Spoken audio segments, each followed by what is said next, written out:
Welcome to the lounge, where we challenge accountability.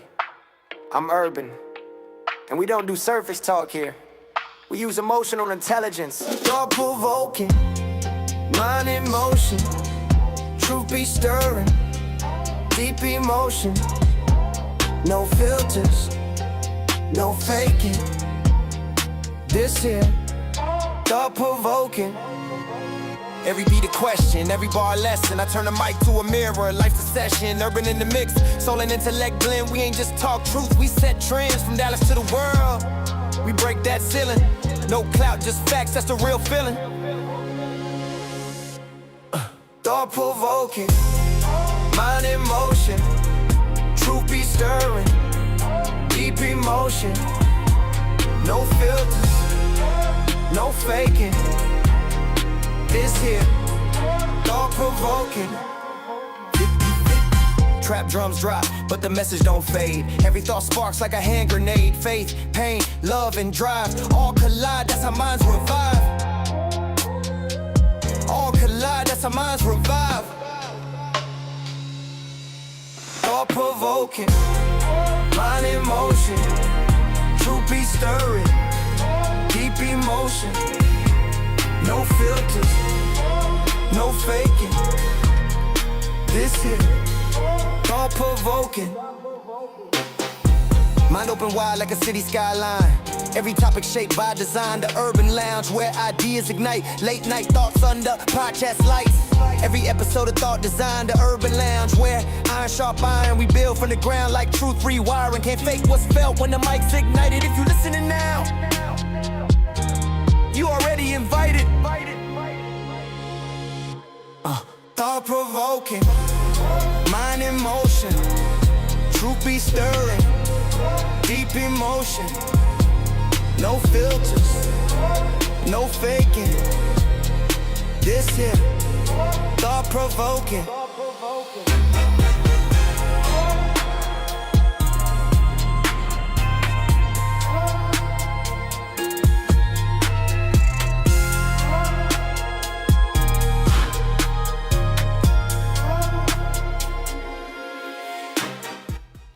Warning, the following image and/or content may be disturbing, offensive to some viewers. Viewer discretion is strongly advised. We're not going to do the community guidelines today, y'all, because today I open up the floodgates for y'all. As y'all can see, my whatchamacallit is fully open today. And I'm doing this intentionally. It's a method behind the madness for today. All right. Today is the Ask Urban Anything show. I know y'all been looking forward to this again because, normally I do this once a month. But I wanted to open the floodgates and allow, just anybody to comment in here. You know what I'm saying? Even if you're not subscribed, you can want to comment on this particular episode. Reason why, because I honestly want to get y'all perspective, man. We got a lot to talk about, brothers. We really do. We really do. Now, this is the Ask Urban Anything show. I appreciate y'all tuning in to this episode. As y'all can see, I'm not in my normal urban attire, you know what I'm saying? But it's a method behind the madness. It's the reason why I'm doing this. But we got a lot to talk about. We got a whole lot to talk about because a lot didn't happen that I noticed, man. And I got to this. I just have to bring this up. All right. I'm noticing, I don't even got the pimp robe tonight neither. I should have put the red robe on the cool though. I should have had did that for real on the cool though. But we got a lot to talk about, man, because I noticed something. Now, once again, I've been just sharing with y'all, my wisdom and insights about different things. Preferably this month, we've been talking about Men's Mental Health Month. I've been giving you out a lot of information, based on my framework. I've been sharing information, also due to the late, great Kevin Samuels. I've been sharing you a lot of information, right? But I noticed something about his brothers. I noticed something, and it needs to be talked about, all right? Now, once again, this is the Ask Urban Anything show. Those of y'all who are not familiar with how the show works, what you can do, you can ask any question in the chat, long as your questions are appropriate, okay? Any questions that you want me to address in the chat, I will address as long as it's appropriate. It goes with YouTube community guidelines and standards. If the question doesn't go with community guidelines and standards, I'm not going to answer it out period, all right? So let's keep it respectable in the chat, all right? But while y'all getting your questions together, right? Once again, I just got to say this. I'm noticing that we as men, we have a slave mentality when it comes to us. We have not only a slave mentality, but we also have a what's the word I'm looking for? A servitude mentality. No, not servitude, sacrificial. We have a sacrificial mentality. Now, what do I mean by this? What do I mean by this? We care more about others than we care about ourselves. Case in point, this past holiday that came around was not only Juneteenth, but this past holiday was Father's Day, right? Now, those of y'all who've been following my channel, I talk a lot about Father's Day. I put a lot of emphasis on Father's Day. And the reason why I do that is because I believe that the holiday is not celebrated on the same caliber as Mother's Day. Okay. So once again, this day came around. I didn't see a whole lot of brothers celebrating Father's Day. I didn't see a whole lot of our brothers, getting honor and respect. You want to know what I did see? I seen a whole lot of hypocritical things, meaning that you're only a father if you do X, Y, and Z. You're only a father if you do certain type of sacrificial things. Right? And so I find it fascinating. I do. I'm gonna give you another example too. I was celebrating Father's Day with my family, right? I went over to a relative's house, right? Went over to our relative's house, right?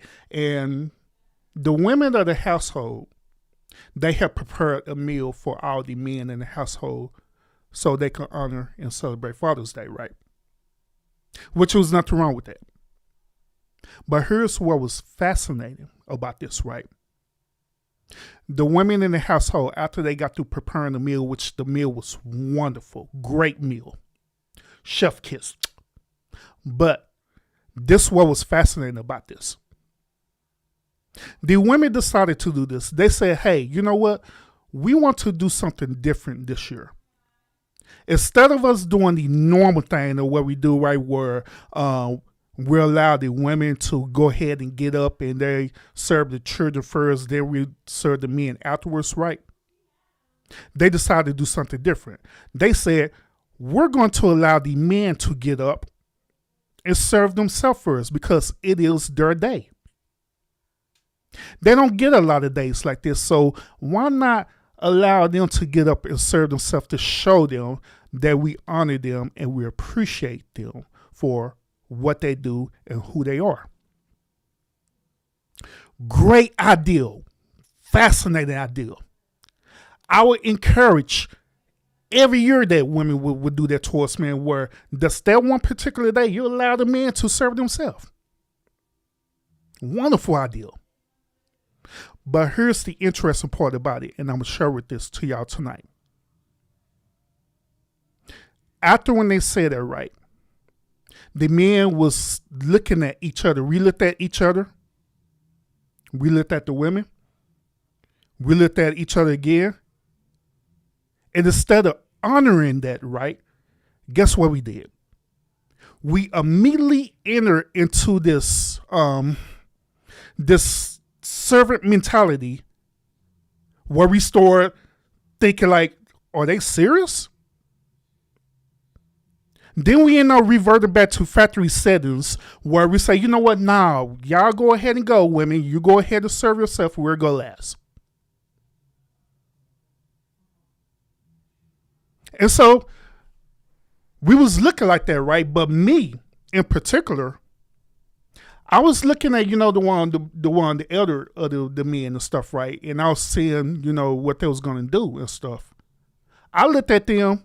I like, shit, I'm fixing to get something to eat because this is a once in a lifetime opportunity. If this were to reoccur again, great. But this moment, I'm going to serve myself. And that's exactly what I did. I didn't wait on permission. They only had to tell me once. And I went on to serve myself. Gratefully and happily did it. But the reason why I'm bringing this up is because we as men, we've been conditioned so much to being servitudes, right? When it comes to our opportunity for us to literally receive a blessing, right? We don't know how to handle it. We don't know what to do. We will rather ask for permission instead of taking the leadership role of how the way we're supposed to be as men. My brothers, that's a problem. When I witnessed this tonight, right? And I was thinking about this on other nights as well too after Father's Day. I was pondering about this. I came to the conclusion that this is definitely the reason why people don't take Father's Day serious. It's not only because of the women, gentlemen, even though we could point it towards the women due to some of their actions, but when it comes down to it, it's also because of us. It's because of us. When we also talking about Men's Mental Health Month, right? Do y'all know that I'm only one of the few content creators who've been talking about men's mental health? Not only does this month, but on this channel period, I always reference about men's mental health every single time. Do y'all know that I'm only one of the few content creators that actually talk about this? Because it is such a stigmatism. It is such a stereotype mentioned about men's mental health as though as men don't have feelings. As though we're supposed to just carry all this mental energy in us until we die. That's bullshit. That's bullshit. That's why a lot of us brothers are crashing out the way that we are. Young and old. It's because we've been programmed to behave this way. Instead of releasing all of that, right, and understand that we're human. At the end of the day, we're men, we're human. We're going to have emotions. Now, I don't agree with the part with being hyper emotional. I don't believe a man should be hyper emotional, but I do believe that a man's supposed to be emotional. No.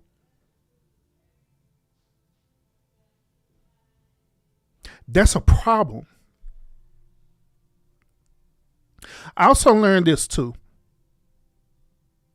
I also learned that we have a problem with expressing ourselves as men.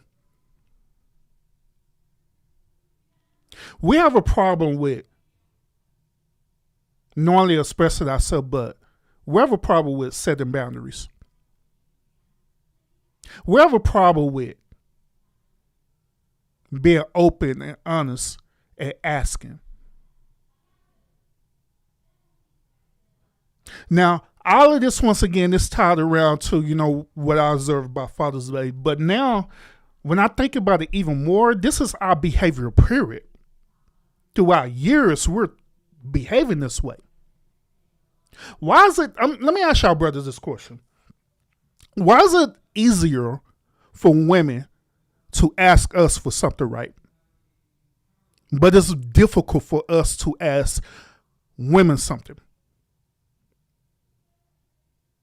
Whatever it is that we desire. Why is that difficult? Why is that hard? Y'all put it in the chat because we having a conversation. We have a thought-provoking conversation tonight. And this is the Ask Urban Anything show too. But I just want to pick y'all brain, gentlemen. Why is it like this? Why do we behave like this? And then at the same time, we have the audacity to sit up here and try to enforce rules and regulations with our women, right? When we're not even in order. When we're not even right. Y'all say this, and this is the argument, right? Y'all say this. Y'all say that you want women to help bring certain things to the table, right? Correct? But at the same time, many of our brothers, I'm just gonna be real. Many of our brothers, we really don't got no table to build shit on for women to even bring it on. Let's call it for what it is. And I'm just being honest with y'all. Many of my brothers, right, we got a lot of work that we need to do. Us complaining, us pointing out all the discrepancies from women, it's not helping us, brothers, because it's not helping getting that table built. It's not. Us pointing out all these different discrepancies is not helping anything. If we're not, as men, using our hands, using our physical labor, using our mental labor to not only create the table, but build it and build it efficiently with seats and everything like that, how in the hell do you think that you're going to get any type of products to be placed on the table? And this all goes back to what I'm telling y'all tonight about our mentality as men. Our mentality as men, I'm just being real with y'all, brothers. Our mentality as men, we got to change a lot of things that we do. And to be fair, in this particular segment, this particular talking point, right? To be fair, I know that this is a generational thing, meaning that this is something that you've been programmed to be. You've been programmed to behave this certain type of way. And it's okay. All I'm doing is proposing to you that this is an issue and it needs to be rectified. It needs to be changed. It needs to be changed. Now, what can we do to rectify this situation? That's why I want to ask y'all, because I have solutions for this, but I want to pick y'all brain tonight. What do you believe we should do as men to rectify the situation where we can be corrected within ourselves? With everything that I just said about this Father's Day thing, where we don't even treat Father's Day serious.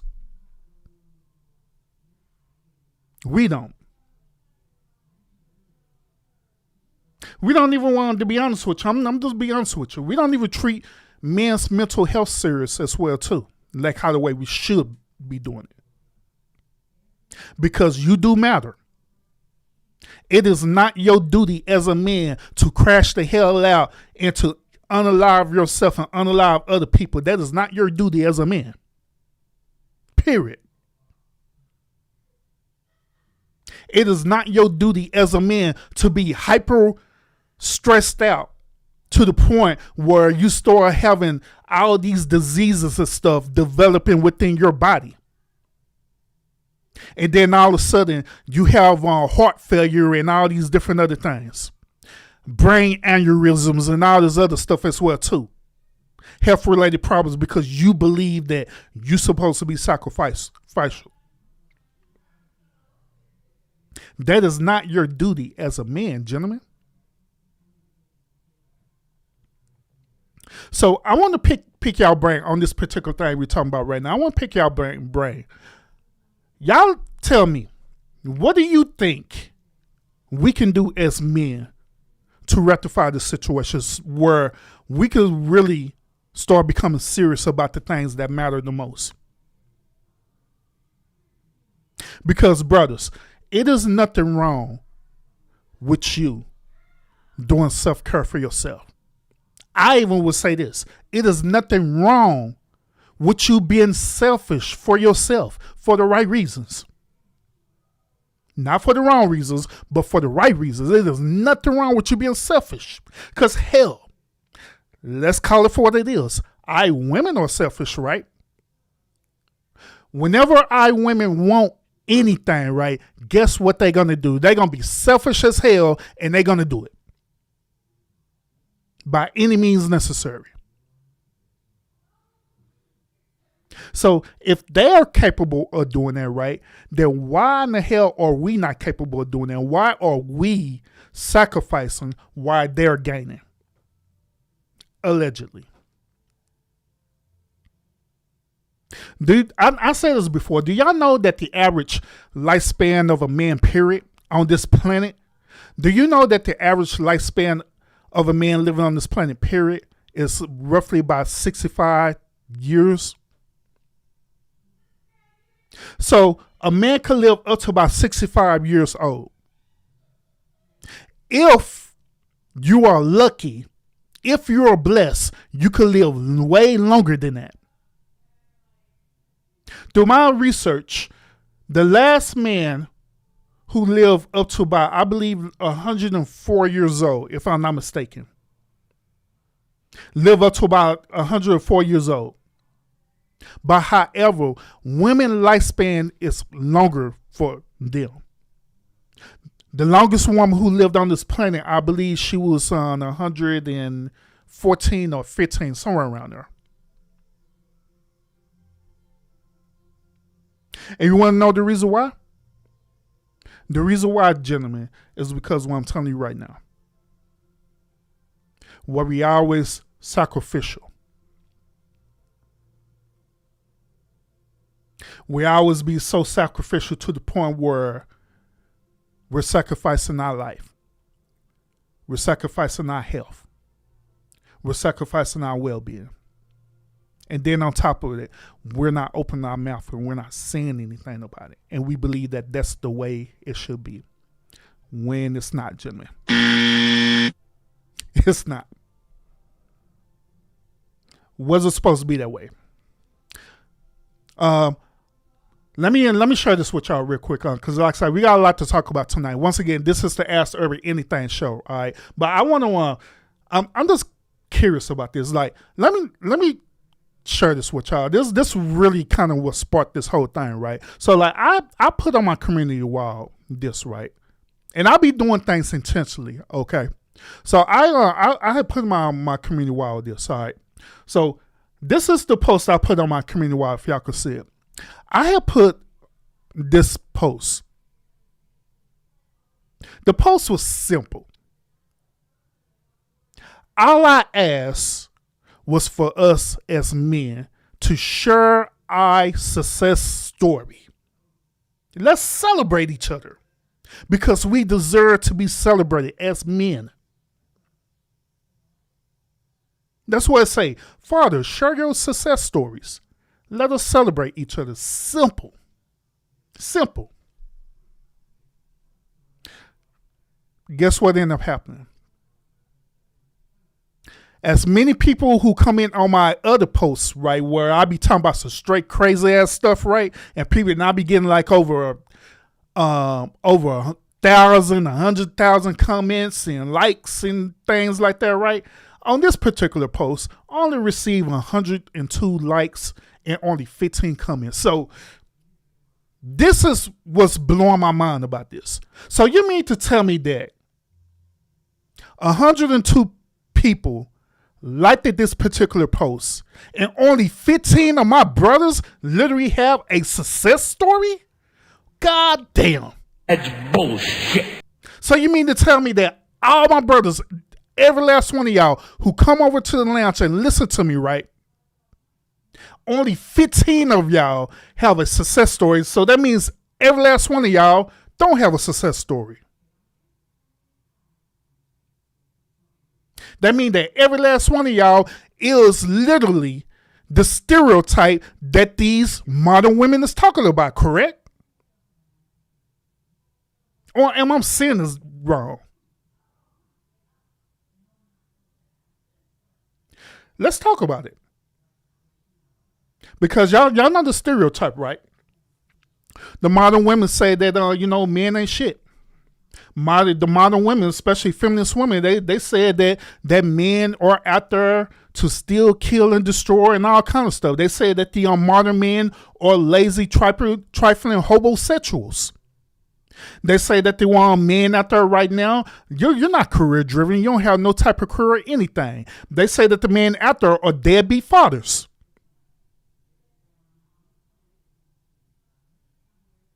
That's the stereotype.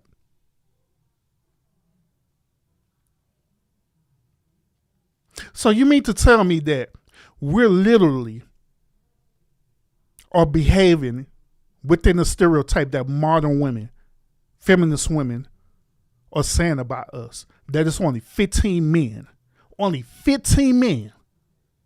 had something positive to say about themselves, some type of success about themselves. And the success could have been anything. And you mean to tell me that only 15 of my brothers had something remotely successful going on with them? Gentlemen, if that be the case, right, we got a lot of work to do. We do. And then to top it off, right, when I clicked on these stories, some of these stuff on here, I looked at it and I knew what people were saying. There was some bullshit, you know what I'm saying? And I knew others, it wasn't bullshit, you know what I'm saying? I knew that was being real about it, you know what I mean? But some of the comments on here, I like, yeah, that's what's up.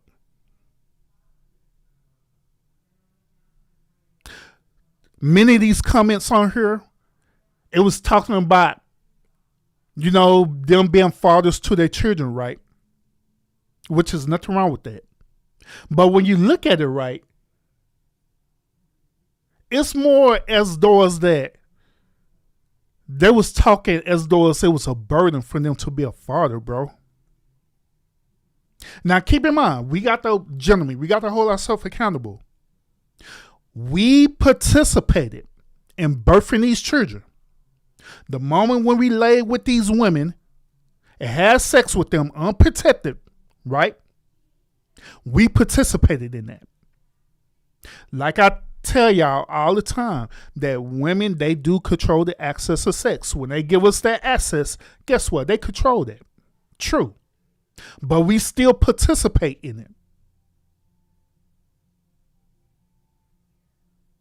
So we got to, brothers, we also got to hold ourselves accountable. We can't just blame everything on women because it sounds good. They make us feel good or whatever, right? We also got to take some L's too. We also got to hold ourselves accountable. Case in point, when I be sharing y'all my different stories that I went through throughout my life, right? I'm not sharing these stories with y'all to try to bash the women that I used to be with and stuff like that. That's not the whole point about it. The whole point about it is that I'm sharing my personal anecdotal experiences with you, brothers, so you won't make the same crazy ass mistakes that I did. That's ultimately the reason why I do it. Because other than that, I wouldn't even say it. Now, here's another thing too, gentlemen.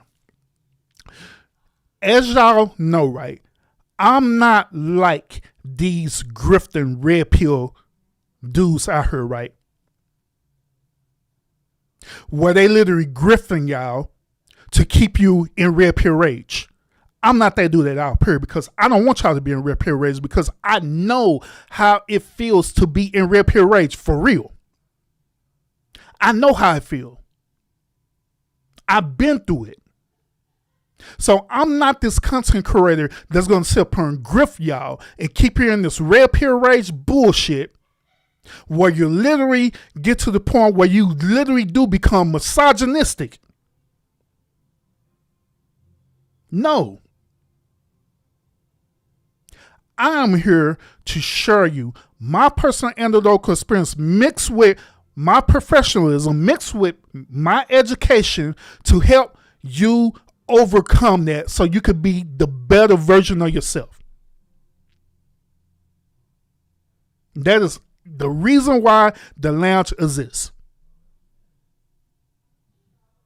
So once again, when I share my stories with you, it's not to bash women or anything like that. When I share stuff with you, like when I share my shorts and different things with y'all, right? It ain't to bash women.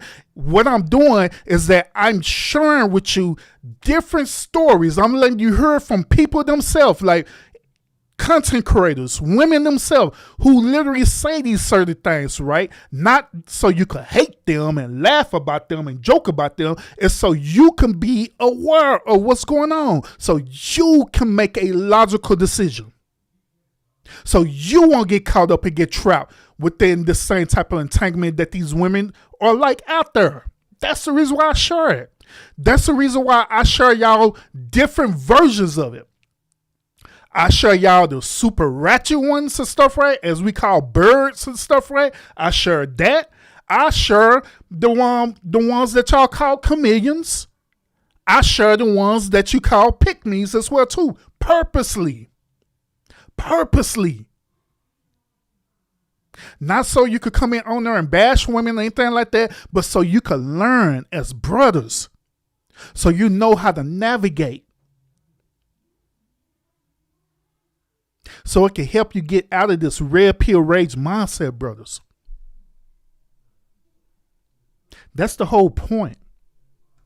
But like I say, when I see stuff like this, when I see the comments on her and stuff, man, I ain't gonna lie, brothers, it really disappointed me for real. I'm gonna get to the comments in the chat too. I see y'all, but it really did. It really disappointed me, brothers, for real. It let me know that we really do got a lot of work to do. We really do. We got a whole lot of work to do, brothers. Because as y'all can see, I'm way past the red pill rage. I'm on my framework wheel, right?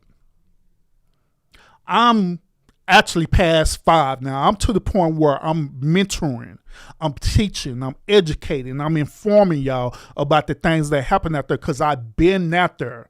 I have experienced the things that y'all have experienced, especially brothers who are in the modern dating market right now. I have experienced that. I experienced all these different things. I experienced women manipulating me. I experienced being a simp, a sucker. I experienced women using me for dates and all kind of stuff. You know what I'm saying? I have personally experienced it. I know it.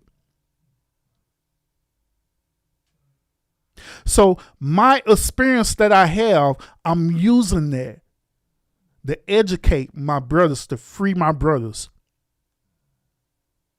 So y'all can move forward. So y'all can be men. Men of value. Men of purpose. Here's another thing too, brothers. Here's another thing too. There's a lot of things that I respect about Kevin Samuels, okay? A lot of things. Brilliant man. A lot of things that I respect about Kevin Samuels. But I want to reveal this truth to y'all. Some of y'all may take it the wrong way. Some of y'all may understand where I'm coming from on this. And that's fine. Here's the God honest truth from my perspective about Kevin Samuels. Kevin Samuels, he had laid the foundation. Those of y'all who follow Kevin Samuels, right, you know that he was all about family at the end of the day, preferably black families. He was all about the unity of black families. He wanted men to get themselves right and together so they could qualify for the type of women that they desire to be with. And he wanted the women to get themselves together as well too. He wanted the women to get out of this mindset thinking that they qualify for this high value men. Correct? So Kevin Samuels' framework, he laid down the foundation for us. When he passed away, he completed his work of laying down the foundation for us. He had did something that no other content creator that's either part of Red Pill, Manosphere, or whatever you want to call yourself, right? He had did something that was beyond all of them. That's why many of these content creators, right, was hating on him. Because they wanted Kevin Samuels to grift. They wanted Kevin Samuels to manipulate the men. Just like how they be manipulating men. Be having these weird stuff that they be doing. Be having weird panels and stuff, not improving anything. Just arguing, doesn't be arguing. Like some, I'm gonna call it for what it is. Be arguing like you be arguing like some little bitches for real. Over nothing. And nothing ever be resolved. No solution, nothing. No accountability, nothing. But he had laid down the foundation. When he passed away, his work was completed. Now it was up to us, the remainder of us who are here, and also the generations to come as well, is to take what he said and revolutionize it. Take it to the next level. Why am I saying this to you? The reason why I'm saying this to you tonight, brothers, is because this is what I'm doing over here at the lounge. I'm taking the things what Kevin Samuels has said in the past, and I'm taking it to the next level. Now, I honestly believe that if Kevin Samuels was living right now, I believe that he would have took his content to a whole nother level versus where I'm at right now. The things that I'm sharing with you right now, I honestly believe that Kevin Samuels would have took it to this level if he was still living. The things I'm sharing with you right now is going to help you transition to where you need to be as men, where you no longer is thinking about, oh man, these modern women, these birds, blah, blah, blah, blah, stuff like that. Well, now you're men and you're moving with purpose. There is, I'm going to get to comments, but there is one thing that I didn't agree with Kevin Samuels on. Well, there was a couple of things I didn't agree with Kevin Samuels on. But one of the things that I didn't agree with him on is the whole family dynamic thing. The reason why is because I believe that not everyone is destined to have a family. You're not built to be in relationships or let alone be married.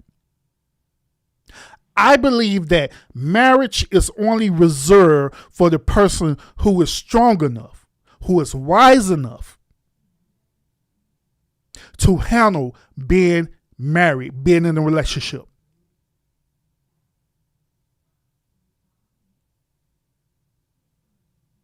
That everybody else, you don't need to be in a relationship. I don't believe that every man should be married. I believe that on many men, you're destined to be single for a reason. And that is fine. There's nothing wrong with that. And I don't believe in peer pressure or pressuring men to get married. Where the stereotype be out there where it's saying that you're not a man if you don't get married. You're supposed to have your white picket fence. You're supposed to have a woman and get her pregnant and get married and have children. That's bullshit. That's bullshit. Not every man is built to be that way. A matter of fact, I'm reminded of the scripture, right? Apostle Paul has said this. He was speaking on the terms about marriage, right? He was saying this. He was saying that, hey, I desire for men to not be married, but I also desire for some men to be married. And the reason why is because when some men do be married, you know what I'm saying, it's going to keep them from ultimately sinning or transgression against the Most High. But he desired men to not be married is because if they were to get married, they're literally going to destroy the covenant that was made with them, between them, that woman, and God. This is also the reason why when you go back to Jesus, right, and Jesus was speaking about divorce, and when he was talking to the Pharisees or Sadducees about divorce, and he was telling them the reason why divorce was created. The reason why divorce was created was because of what? It wasn't because of the women. It was because of the things that the men were doing, not the women. The men were doing. So that's why I say that I don't believe that every man is destined to marry, that you need to be married. Especially for you to fulfill your life purposes. Sometimes, I'm going to put you out this way too. Sometimes you end up hindering your purpose by getting married. Or you end up canceling out your purpose altogether for getting married. Because it wasn't meant for you to be married. And now you're in this covenant with this woman, right? And guess what? And it always happens this way too. You get into a covenant with this woman, and this seems like her whole duty is to make sure that you fuck up to where you'll never be in your divine calling. You'll never be in your divine purpose. All because you chose to be with that woman. And then when you resist, she'll create all these stumbling blocks, such as getting pregnant, such as getting divorced, such as putting you on child support, such as making your life a living hell.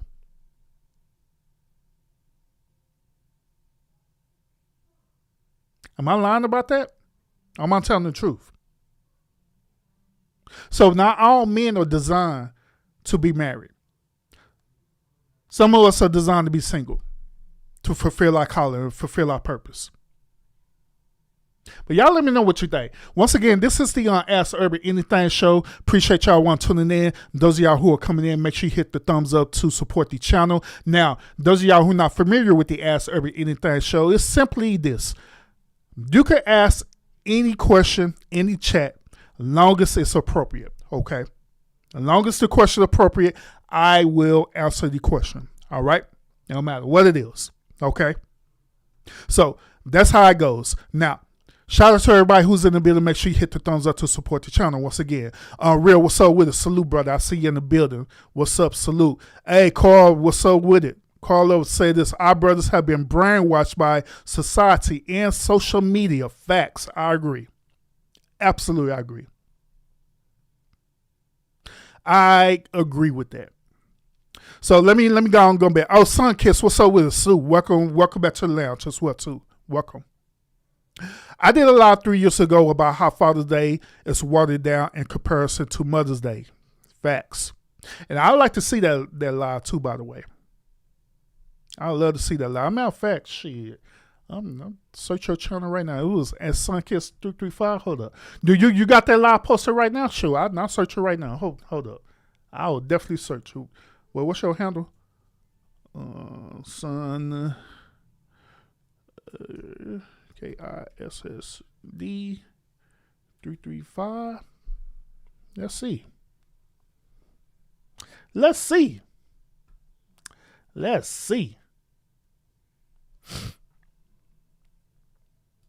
Because I'm kind of curious. And you say you did a lot 3 years ago? Hold up. Let's see. You did a lot talking about OCD. Narcissism with Judge J. Vibration any manifests trivial and all this stuff. That was it. Unless it's in one of these videos. You don't see it. That was it. Hey, Sunkiss, if you're still in the chat, let me know which show it was so I can pull it up. I want to listen to it. If you're still in the chat, yeah, because I want to listen to it. I want to hear what you got to say. Because I don't know. And yes, make sure that y'all ask me a question. Go ahead. Don't be afraid. Ask me a question. I'm not tripping. And yes, Kevin Samuels was all about family and self-improvement. You know what I'm saying? Just the same as we are over here at the lounge. We're all about family improvement and self-improvement as well too. So facts. I agree. I don't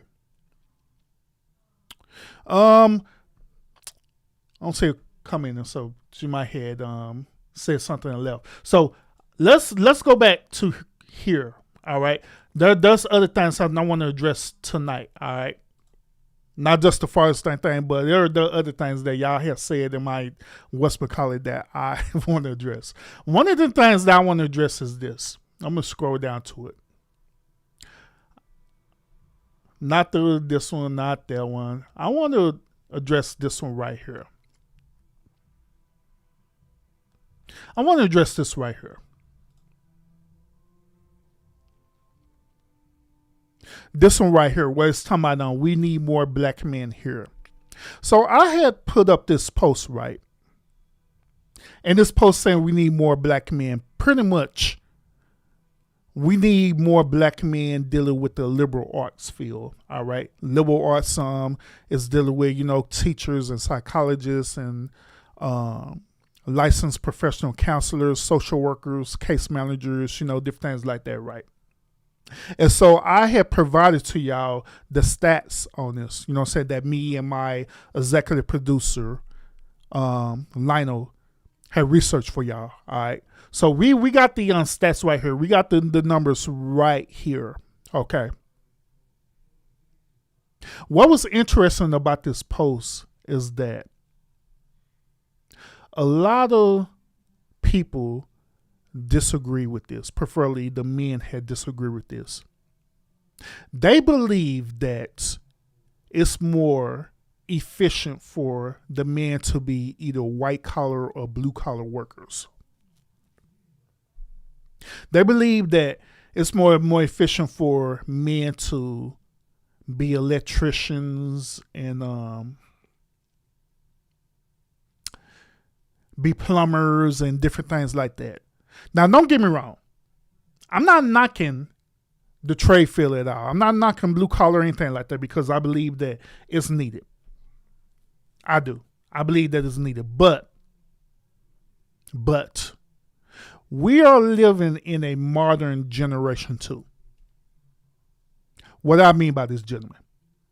We are living in a modern generation where, once again, mental health plays a huge factor in the success for us.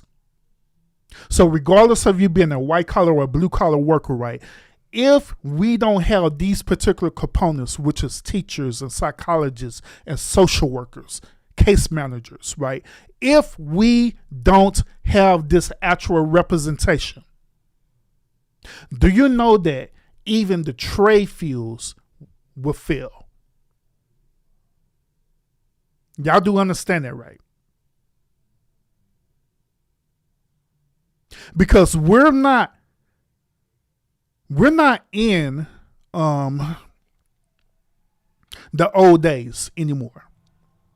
Where the old days you could do all these things, the trades and stuff is not going to affect nobody. We're in modern time now.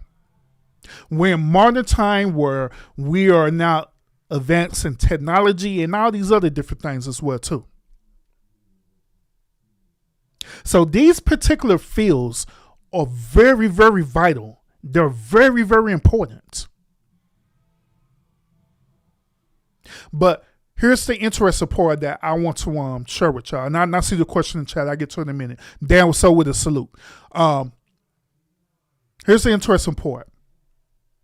These fields that I'm mentioning right now are highly infiltrated and highly indoctrinated by feminists, by liberals. Y'all do understand that, right?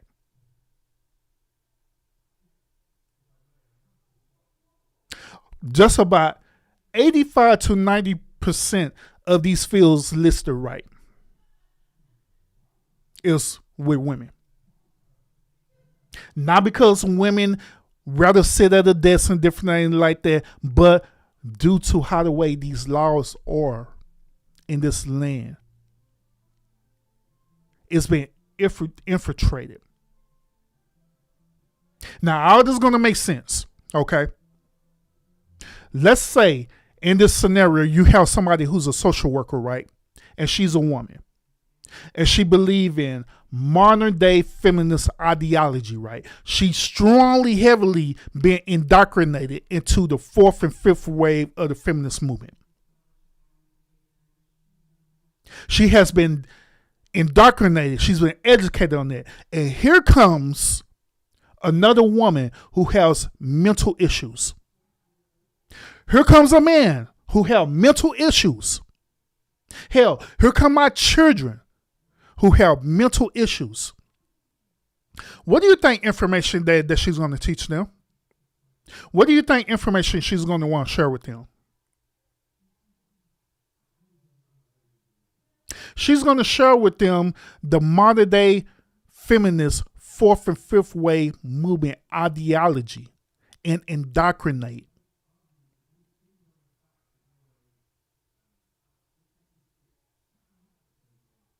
This is the reason why, gentlemen, I'm saying that it's important for us to be in these particular roles, in these particular fields. It's also important for us to teach the upcoming generation that it is nothing wrong with being a teacher or educator. It is nothing wrong being a case manager or a social worker. Here's another argument that I seen in the comments too. They say, well, these fields don't pay enough. Urban? Shit. I'm trying to make some money. When it comes to the point of generational wealth could come in different ways. It could be a form as currency for such as monetary value. Generational wealth can also be in the form of education, literacy.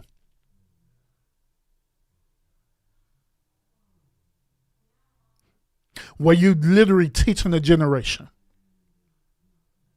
You're literally helping the generation work through certain type of mental issues that's happening with them. And you're doing it the right way, not just doing it in a way, gentlemen, where it's dealing with this modern ideology, this modern liberal feminist fourth way ideology, whatever the bullshit they got going on with it. But you're doing it the right way.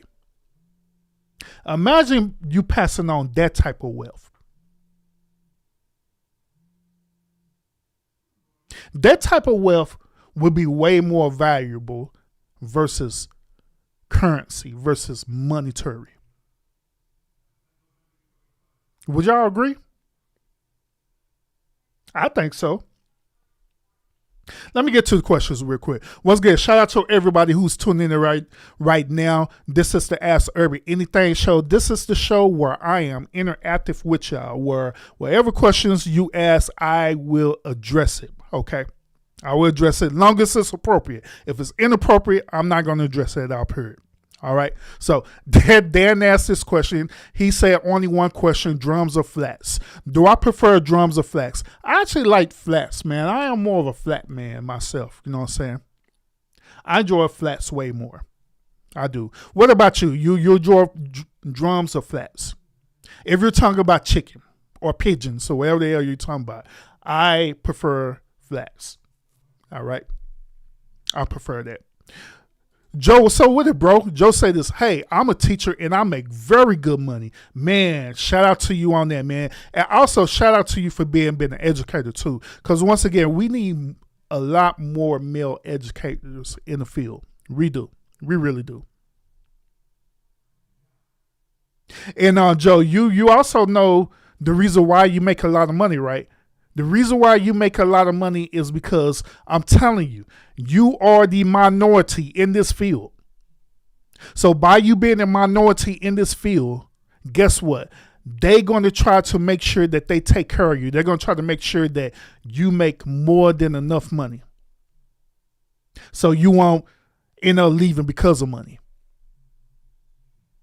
Because let's keep it real. In this modern day education field, right? It is modern day being a educator, right? It is not easy. It's not. Because you be dealing with children with different behavioral issues and all kind of stuff going on. You literally, an educator have to do this. An educator have to be the teacher. The educator have to be the father.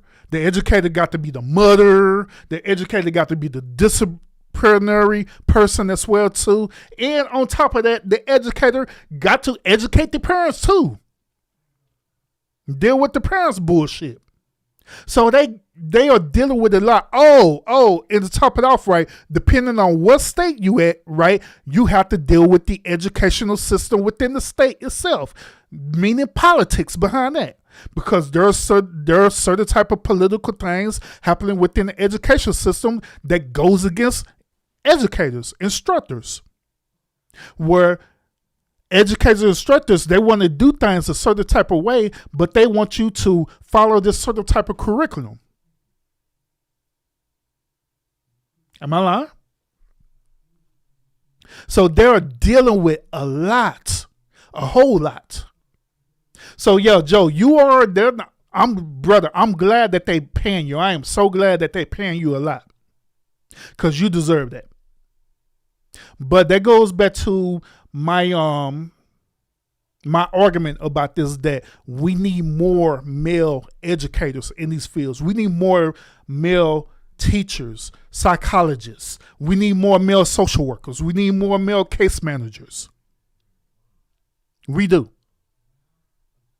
More male practitioners. We do. We need them. We definitely need them.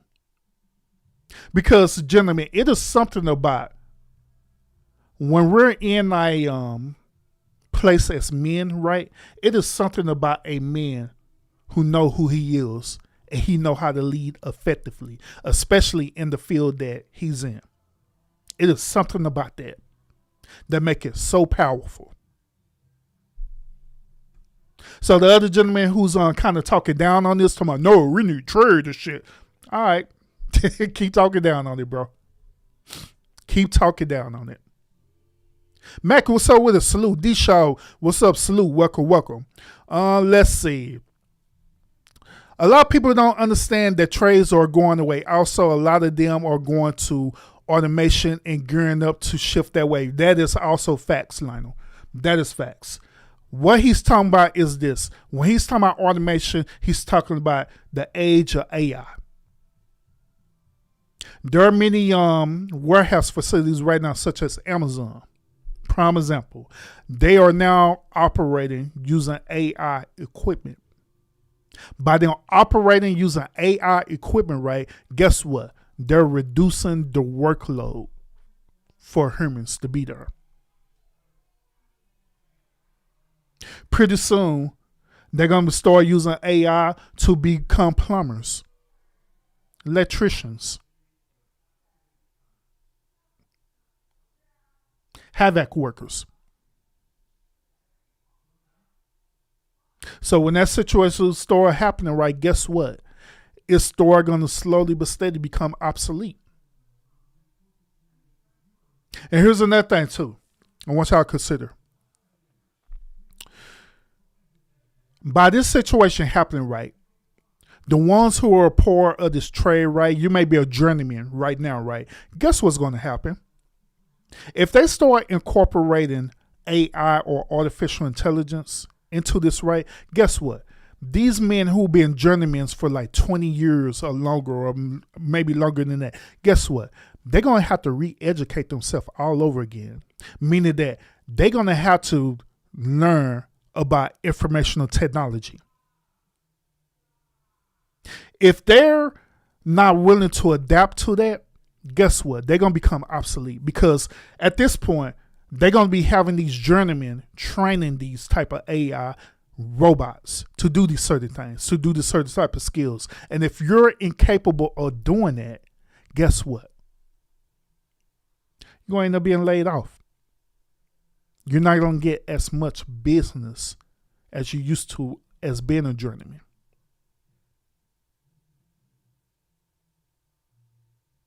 So, yes, adaptability is very important, especially in this modern day time. Joseph, I've been teaching for 25 years now, 1 bachelor's degree and 3 master's degrees. Shout out to you for all them down degrees, brother. Shout out to you on that. Salute, salute. I got to ask this question too, bro. Why all them degrees though? Well, why you I'm not saying this in a negative way. I'm just kind of curious about it. Why pay this money to have a bachelor's degree and 3 master's degrees? Well, why was that important for you to do that? Just out of curiosity. And the only reason why I'm asking you this, brother, because this is one of the same arguments that that whenever women come over here to the lounge, they say the same as that thing. They say, I'm a PhD. I'm a PhD. That's what they say. I'm a PhD. They say they got all these degrees and stuff, you know what I'm saying? So I'm just trying to pick your brain and just see, why was that the play for you to do that? What was the purpose behind that? D shall say this: the lie too much about being the most educated to act the way they do. I didn't have to go to therapy until being with my first wife. True. And that's right. My mental health comes from that, though. I wish I did it. I'm laughing because I understand it, brother. I understand it. I get it.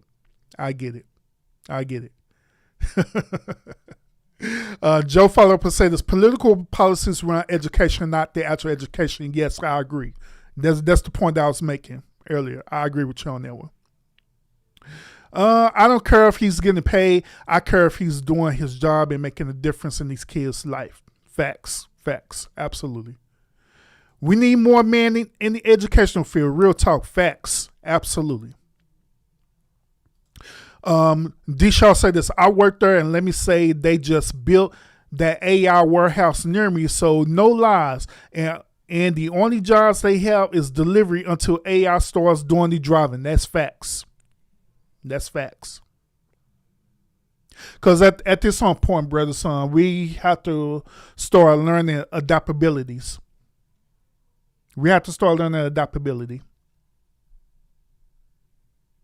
We can't. In order for us to continue to be in our divine place as being leaders, right, we have to always be constantly evolving. We have to be evolving ourselves physically, mentally, spiritually, and financially. But the problem that I ran into, this, brothers, is that many of our brothers don't even know how to do that. They have been indoctrinated to receive a certain form or a certain version of it. But when it comes to the whole reality of it, they do not know that, let alone they honestly do not understand the concept of being leaders, the true concept about being leaders.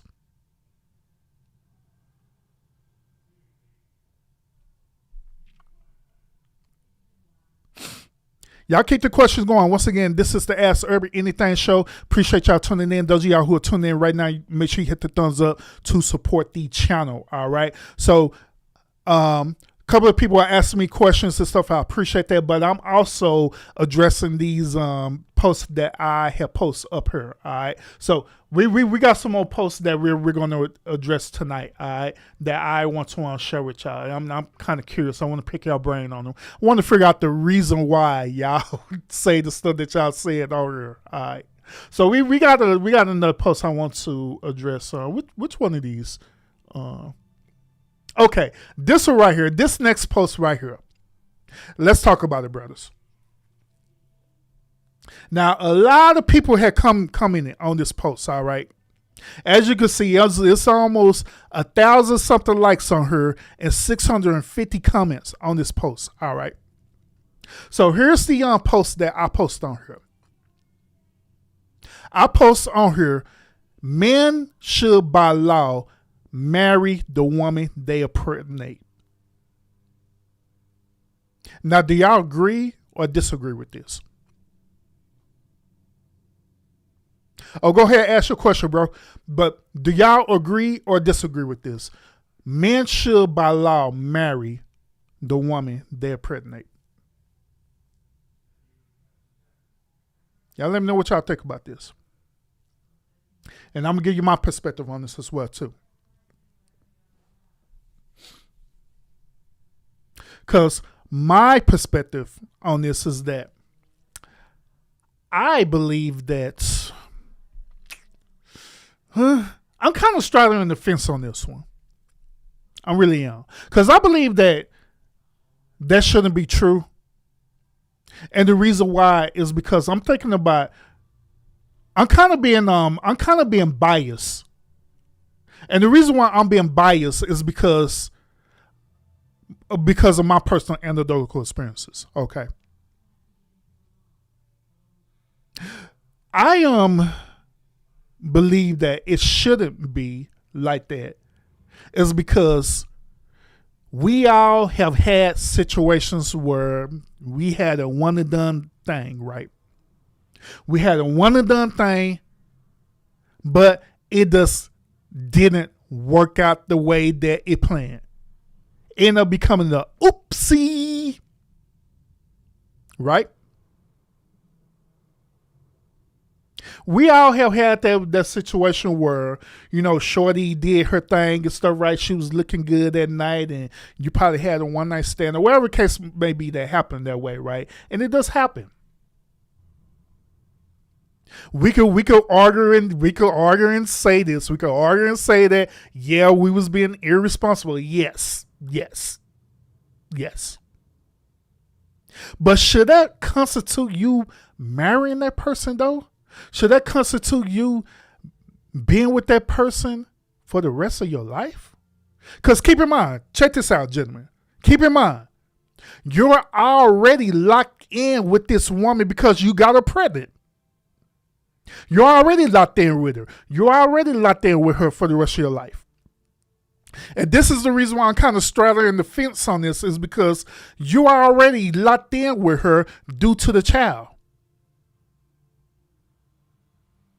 But when you think about it, right, if I'm already locked in with her because I have a child, what would be the difference between me locked in with her and being a co-parent versus me being locked in with her also being married to her?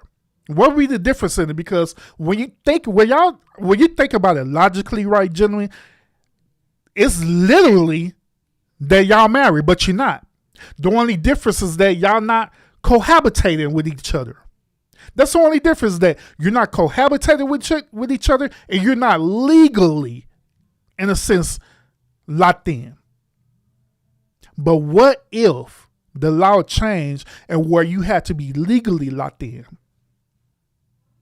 And this is another reason why I'm kind of straddling the fence on this.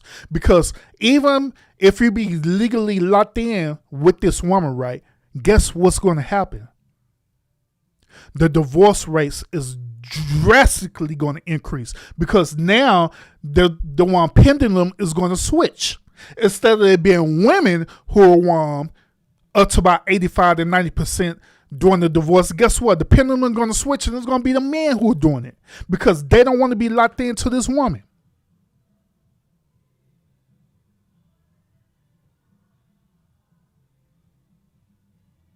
I'm also kind of straddling this fence on this, gentleman, is because I also believe this. I also believe that in order for us to learn the errors of our ways, I believe that Some of us need to sit in our own bullshit. I do. Some of us literally need to sit in our bullshit for real. What I mean by that? Sometimes in order for a person to have a wake-up call to see that you the problem, right? You the one who making poor decisions. Sometimes you just need to sit up in that bullshit that you created. Like for example, and I know this is one by Garrett. I know this is extreme as hell. Case in point, you end up having sex with this woman, right? Knowing getting down where you're supposed to protect yourself every way possible, right? You have sex with this woman, and this woman end up being nasty as hell, meaning that she end up having HIV or syphilis or gonorrhea or whatever the hell it is. She didn't take care of herself. And now you got contracted of a disease. Before that, you still was doing the same as that thing that's being snap or smash or every damn thing you would allow to open their legs up to. I said the question, I'm gonna get to it. So you end up smashing this chick, right? And she gave you this type of STI. So this is what I'm saying, gentlemen, that I believe that sometimes we need to sit up in our own bullshit for real. We really do. That's bullshit. In order for us to learn. In order for us to learn the herbs our way. So that's why I'm kind of like straddling this a lot. So because I see it from different perspectives. You know what I mean? But y'all let me know what y'all think about this, all right? I do got a question. Let me go ahead and answer this question real quick. He asked me this, all right? He said this. Why do some women say they want a man who is a real man and who can provide, but yet they are still independent and masculine and will argue certain men down and still mess it up? Why do women do that? Now, through my personal anecdotal experience, right? Through my professional experience as well, too. This is the reason why. When a woman say that they want a real man, you have to understand exactly what it is that they're asking for. Because that's important. The word real man is important. Matter of fact, I have been on panels and talked about this. And people didn't agree with me, but it is what it is. When I ask it for a real man, they're not asking for a man that I'm trying to teach over here at the lounge. They're not asking for men that I'm trying to help educate over here at the lounge. That's not what they're asking for. When they say a real man, they are talking about a man that they can manipulate, they can control. They're talking about a man who is a beta. They're talking about a man who's going to be a simp. That's who they're talking about. When they use the term a real man, they want this real man to do everything for them without them reciprocating in return. Hence, this is the reason why they still have this mindset of being independent. Because it's not the point that they need this man for, what's the word I'm looking for them to cohabitate with each other, right? It's not the point of that. It's the point that they want a sucker, they want a simp, a beta man, where this dude could cater to all their needs without them reciprocating in return. That's why also they have this masculine type of energy.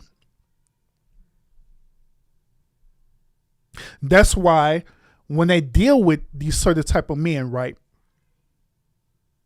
When these men end up just so happen come over here to the lounge and I end up waking them up to the truth, right? And these men start pushing back. That's where they start having a disagreement. That's where they start emasculating you. Am I lying? But that's the reason why. That's the reason why they say that, bro. Now, here's the other part about this. Now y'all know I'm gonna give y'all both parts of this. I'm gonna give you the reason why, and I'm gonna give you the accountability part as well too.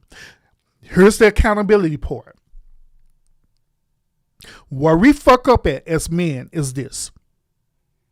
We do not properly vet out these women. We always go for the looks first. And we need to deprogram ourselves from that. We always go for the looks and stay with the looks instead of examining this woman's character, examining her heart, examining if she's going to be a proper fit for us as men. Because that's the whole divine duty of a woman is to do what? It's for her to be a helpmeet to us, not the other way around. That's what they designed to be here for. That is their duty as women. It's not to knock them down. It's not to make them feel, low vibration, anything like that. No. That is part of nature, period.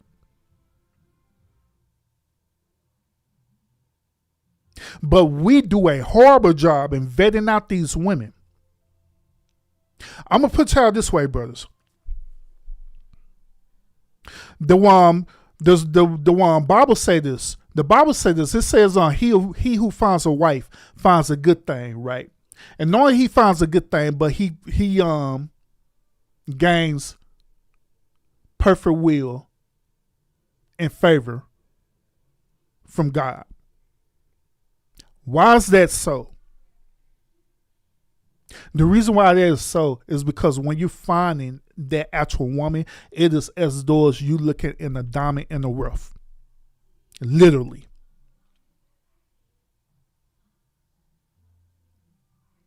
And I want y'all to think about that. It shouldn't be simple for any man existing on this planet to find a woman that easy. If you're finding women that easy and all of a sudden you get into a relationship, guess who that's a reflection on? That's a reflection on you as a man, because guess what? You are the one who's choosing her. You're the one who's creating the initial contact with her. You're the one who's not properly vetting her out. You only looking at her looks and not looking at her substance. So yeah, the other part of that equation is, you as a man, that it's okay to be attracted to the woman. Now I want y'all to understand this clearly. It is okay to be attracted to a woman. But what is not okay is that you stay with that attraction and you determine that attraction that she's a good woman. That's bullshit. It is. That's bullshit. The attraction is just the beginning. But when you start having a conversation with her, you start asking her the right questions, figuring out where she at. That's going to be the determining factor if she's going to be a good thing that you found or not. And the reason why I'm telling you this, gentlemen, is because I made the mistake of doing that.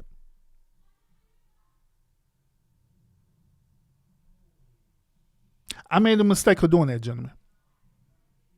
I made the mistake of going after women just for looks. Nobody ever taught me this stuff that I'm teaching y'all right now. I had to learn this stuff on my own. I ended up getting locked up, as y'all know, I ended up getting locked up in an 11-year relationship with the same bullshit that I'm telling y'all right now.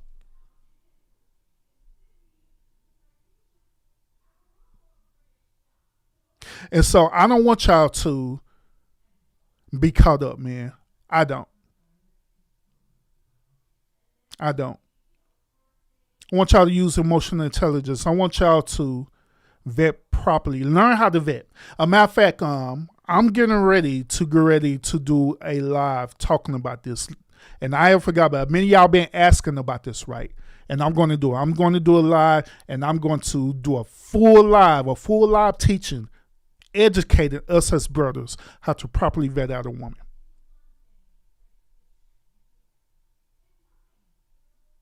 That way, without a shadow of doubt, you'll know how to do it. And the thing that I'm going to teach you is going to be universal. Will it work, Urban? Hell yeah. Absolutely it'll work. It don't matter what type of man you are, your upbringing, whatever. If you follow these things, I'm telling you, it's going to work. Guaranteed. So I'm going to do a show talking about that real soon. That way, y'all know without a shadow of doubt how to want to handle this situation, so you won't get caught up as a man no more. If that's your desire to talk to women, if that's your desire to get to know a woman, and if that's your desire to be married and different things like that, I'm gonna want to show that to you. I'm gonna teach that to y'all for real talk. Mars had a question. Said, "I have a question. What are your thoughts on the 40-year-old virgin males?" My thoughts about the 40-year-old virgin males is this. Once again, I believe that not everybody is destined to be in relationships. Some people were because they built their way to be that way. Other people is not destined to be in relationships at all, period. A matter of fact, in the Bible, men who are virgins, they call them eunuchs, right? Basically what eunuchs are in the Bible is that they're men who are virgins, but the caveat behind it is that they have made a covenant with the Most High God to not have sex at all, period. And the reason why they made a covenant with the one Most High God is because they had learned that if they were to have sex with a woman, they believed that they will break their covenant with the Most High God, that they will believe that they are unclean. In other words. So my thoughts on that is that I believe that there's nothing wrong with a man being a 40-year-old virgin or 50-year-old virgin, or he died being a virgin. I believe there's nothing wrong with that, because that's part of that man's divine calling to be that way. Nothing wrong with that at all. So we shouldn't be shaming the man. Now, this goes with the brothers too. Like if we find out, that the brother is a virgin, we shouldn't be shaming him, because shaming him is equivalent to emasculating him. Like what women would do. Like women, they'll go to the stream and call him gay and all this other stupid shit. You must be gay. You never felt a titty and a pussy before? Got to be DL. Bullshit. That's bullshit. I'm just saying, but that's my perspective on it. That's a good question though. Good question. Oh, you're welcome, man. I hope that I answered that to the best of my ability, bro. But that's the reason why. For your question, that's the reason why, bro. To my understanding, that's the reason why. And so whenever, and that goes for all the men who are watching right now. Whenever you hear a woman use a real man in that context, I'm telling you what it means to them. It doesn't mean the same thing like how we think that it means. That real man means he's a man of status and value and different things like that. He's a strong man. No, that ain't what that means to them. Not at all. I always went with the heart intention and did the opposite for me. Wait a minute, you say you went with the heart and it did the opposite for you? What the hell? What did you, D-Shaw, how in the hell did you fumble the ball? What did you do? How did you fumble that? Wait, you gotta give me more details with that one. So how did that didn't work out? Well, what happened?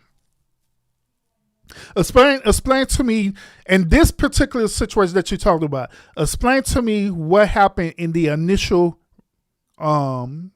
interaction and the conversation, and then ultimately how it end up ending.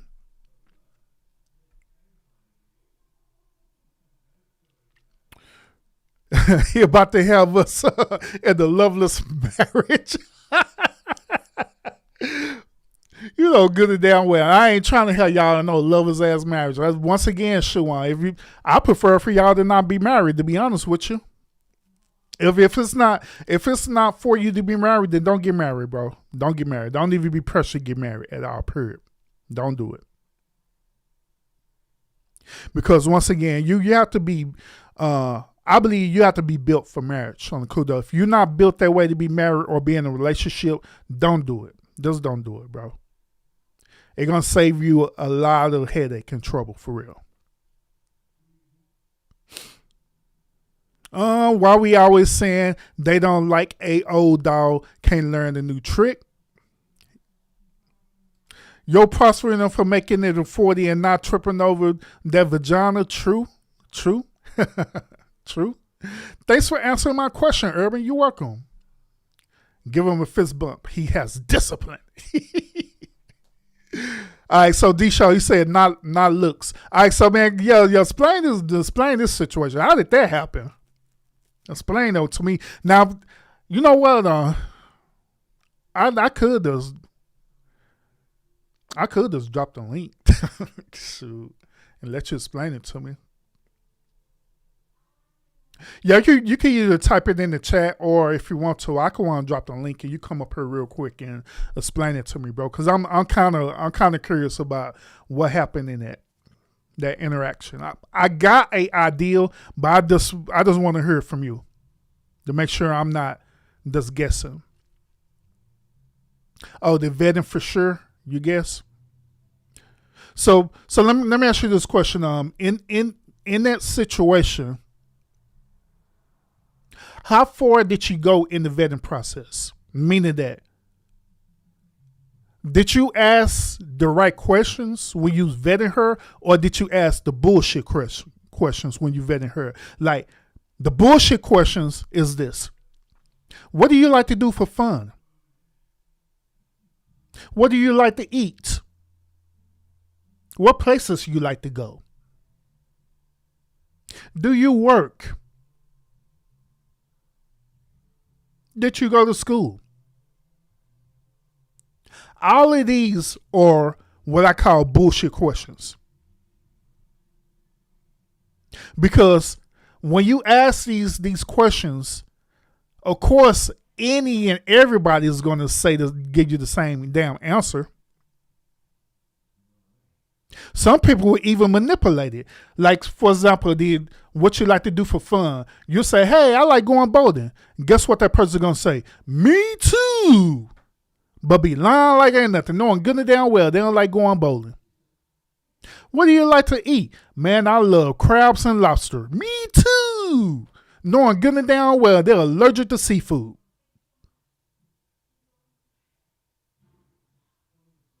Now, the real questions is this, where you ask open-ended questions to make them think.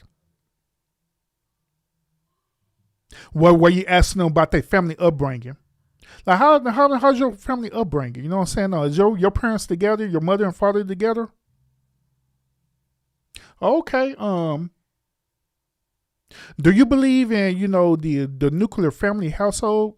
Meaning that, do you believe that the nuclear family household goes like this? It's God, the man, the woman, and children. Do you believe in that dynamic?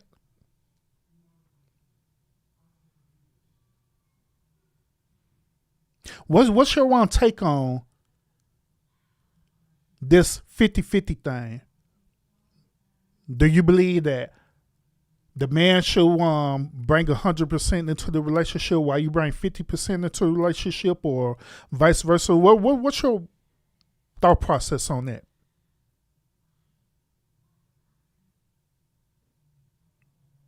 If she already had children, ask her about the situation with her child father. Hey, what's going on with your child father?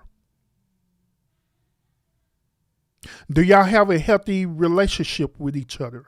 Do y'all co-parent effectively?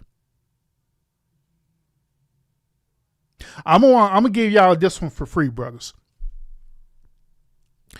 If a woman immediately start talking down on their baby daddies or the child's father, right?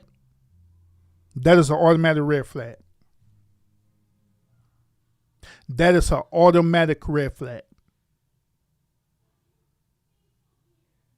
And I'm going to give y'all the reason why. I'm going to give you the reason why you should avoid women who do that. The reason why is because of this. What they are doing is psychologically doing this to you.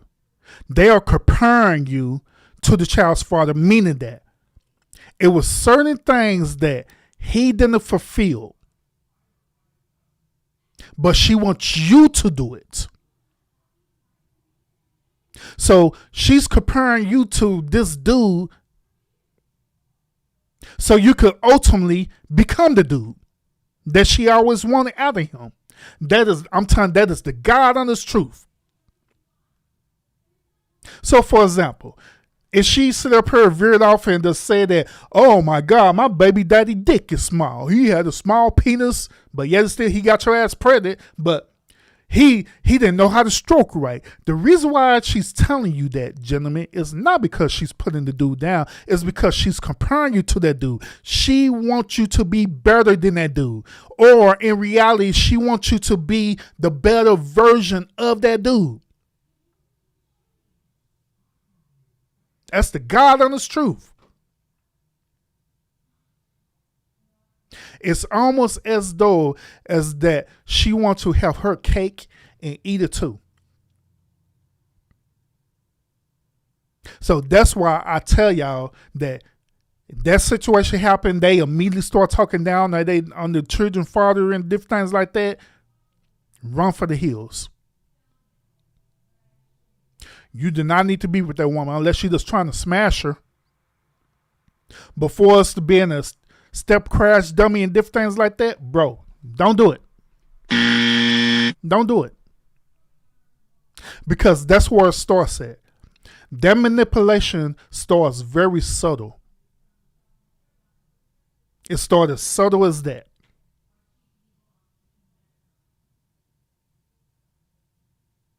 It started as subtle as that, gentlemen. And then they'll start building and building into some other things. Because in her mind, she thinking this, if I can manipulate this dude into something as simple as that, let me see what else I could get away with. And she's going to start building and building. The next thing you know, you're a goddamn beta. Beta!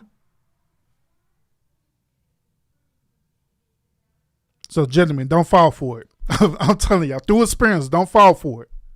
Because that's exactly what they're doing. Why I keep bringing up God like God did troll? The reason why, bro, is because I know that many of my viewers believe in God. All right, so I try to keep it balanced over here. All right, I try to keep it balanced over here, bro. But that's why I bring it up. All of it in deep conversation with why I'm reading this wrong. All of it, the deep conversation went to church. Whole life, I believe in family 50-50 at all costs, never being that simp. Got you. I found out that later she never talks about it, even if I asked that relationship is over. She said, fuck your family, and I had to leave. Good. Lee, what's up with it, bro? Salute. Welcome to the lounge, man. And thank you so much. I appreciate the light, man.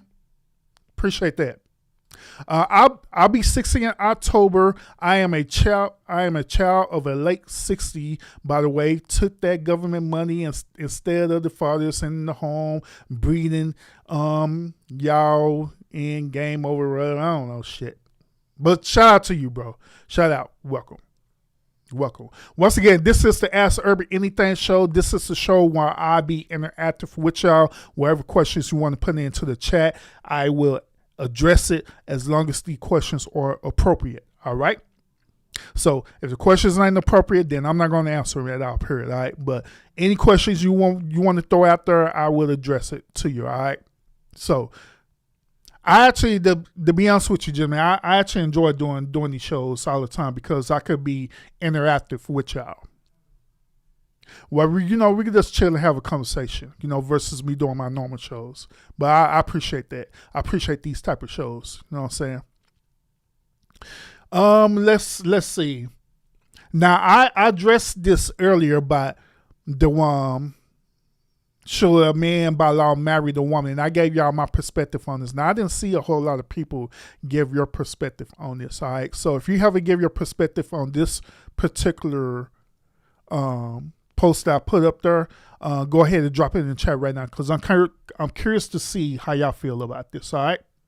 So moving along, what was the other post we talking about? Now, I did share this Russell Wilson thing just because I knew it was going to trigger a conversation. I knew it was because I already know how y'all feel about Russell Wilson. All right. But this particular post was pretty interesting.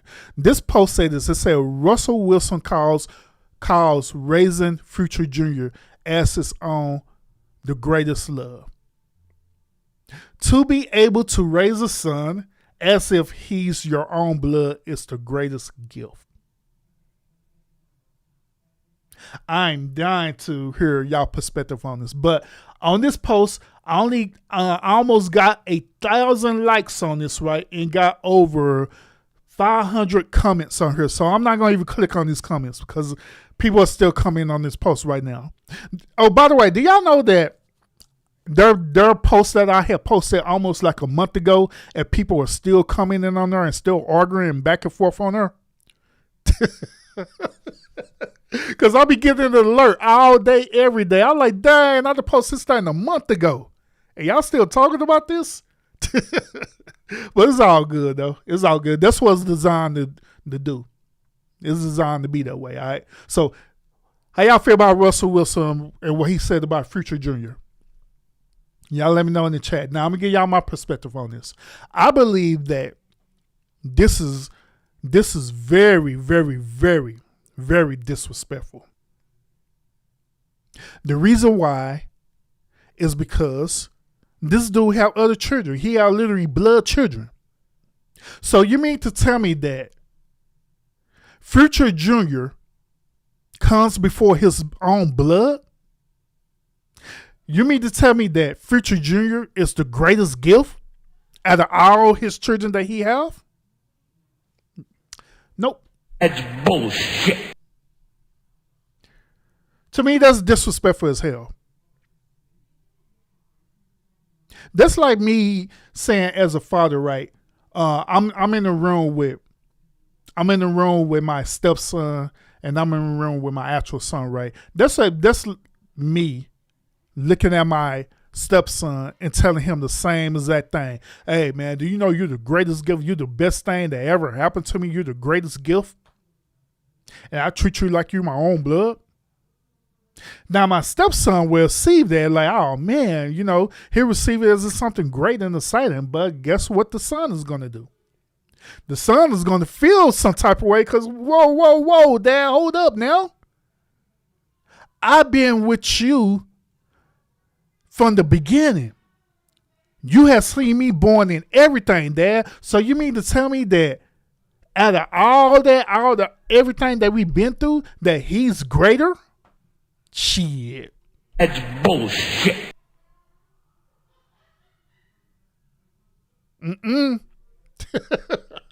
Nope. Not at all. So I see this being disrespectful on the cool, though. That's disrespectful as hell. But y'all let me know what y'all think about it, man. That's how I see it. That's how I see it. I hear so many talks of how black women complain about each other, racists or females take their men. Well, those particular females either work with black men, gold diggers, or fetishists. She chose him. I agree. Line of sound with Russ on this one. D. Sharp said Sierra gone have Future Jr. vasectomy, by the way. They parent. Man. My mom had me when she was 11, so due to essay. So should no man want to take my mom because she had me?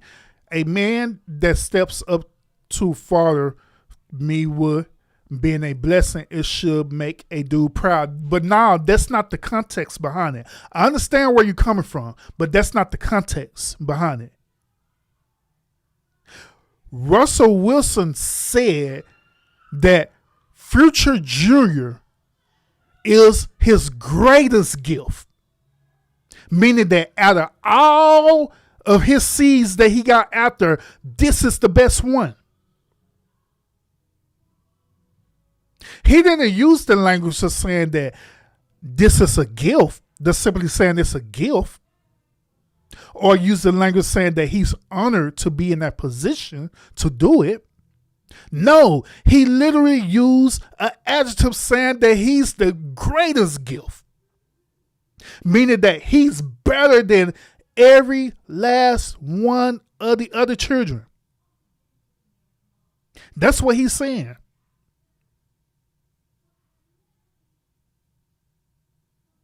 That's what he's saying.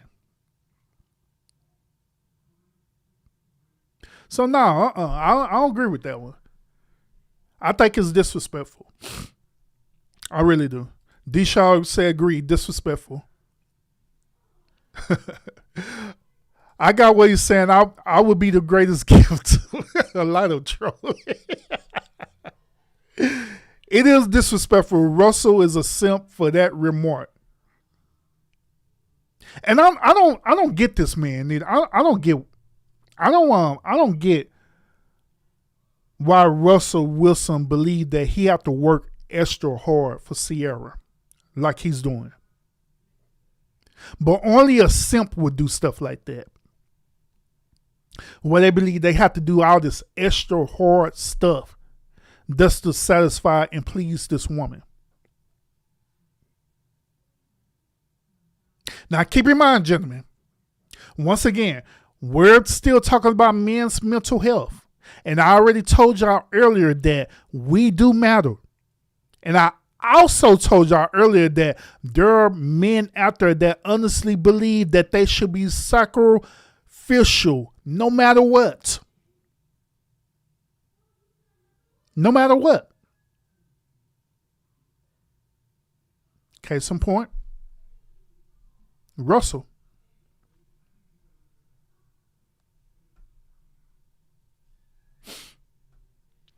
Let's see, what else we talk about? All right. Now this one was pretty good too, y'all. This was pretty good. Now I was really, really curious to want to hear what y'all had to say on this one, man. So this post right here. Oh, by the way, y'all. Many of y'all know me by my shorts and stuff, right? Because my shorts are circulated all over the damn place. But also, I be posting on my channel, right, which is the live streams, and I also be posting on my community walls. These posts right here is coming from my community walls. So if you're not interactive with my community walls, y'all need to be interactive because I'll be posting some crazy stuff over here for real. Or my executive producer, Lionel, he be sending me information and I look at it and then I post it. So between me and him, we be posting some stuff over here for real that is very thought-provoking. So if you are missing out on this, I don't know what to say. You need to get over here and be a part of not only the shorts, not only be a part of the live streams, but also be a part of these community posts that I post on here. Because we be having some crazy conversations over here for real. Y'all think it be lit over here at the lounge show. These posts on here, man, there's something else. Especially the comments on here too. But here's another one. Having a broke boyfriend in this economy is financially not wise. Now, do y'all agree or disagree with that? Mars say this on Sierra just hit the lottery with Russ. For example, my uncle friend married his friend ex-girlfriend and she got pregnant by another man. He still married her because he loves her. God damn. God damn. Shit. Damn. Shit. I gotta say that again, bro. God damn. Damn.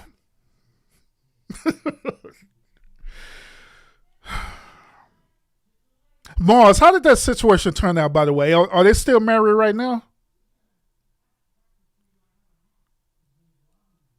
Because if they are, then... God damn.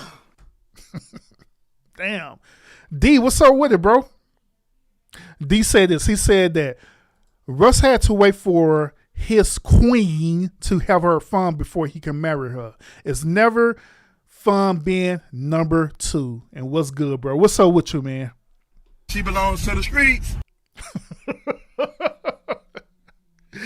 Oh, damn.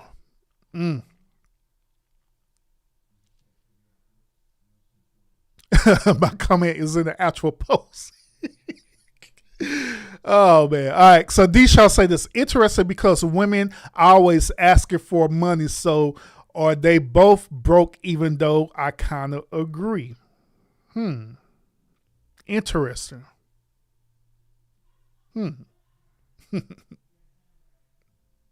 Sierra's going to divorce him soon. His career is over and over with, so the clock is ticking.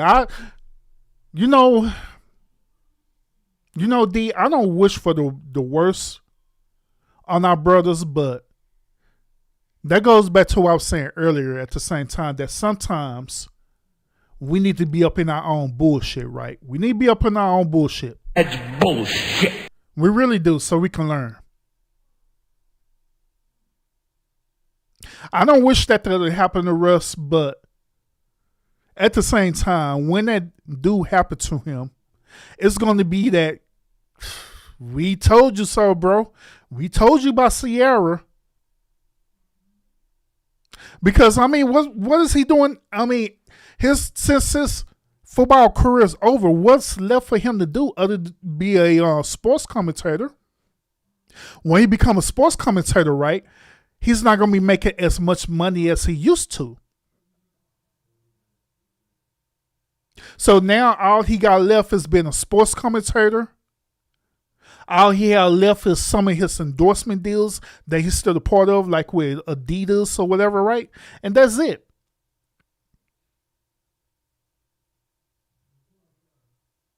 That's it. This is all he got. So all the stuff that Sierra was doing, the stuff, right, guess what? They're going to have to start relying on her on royalties. Because Sierra, matter of fact, Sierra haven't put out a hit in I don't know how long, bro. She haven't put out a hit music in a long time. But she does living off the royalties of her music.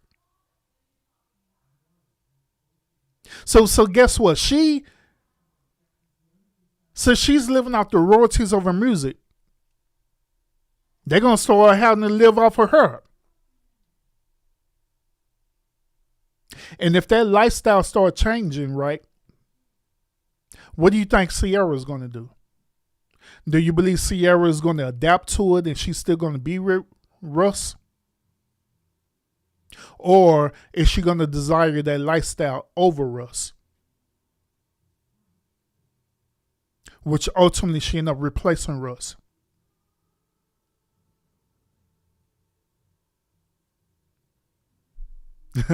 Russ gonna be home more now, so she can't creep with the pool boy no more. Future wrote Sierra last hit. Yeah. Yeah, it been a long time, bro. It been a long time. It been a long time. I forgot to mention is that my uncle friend didn't have a lot of experience with women right now. They still married, but he told her that if she cheats again, he'll leave her.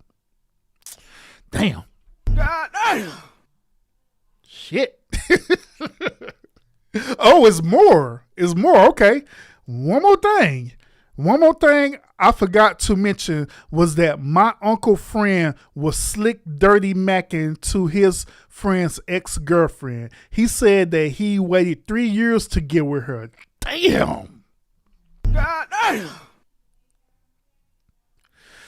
Ooh. That's crazy. Mars, you got me baffled on that one for real. I'm like, golly.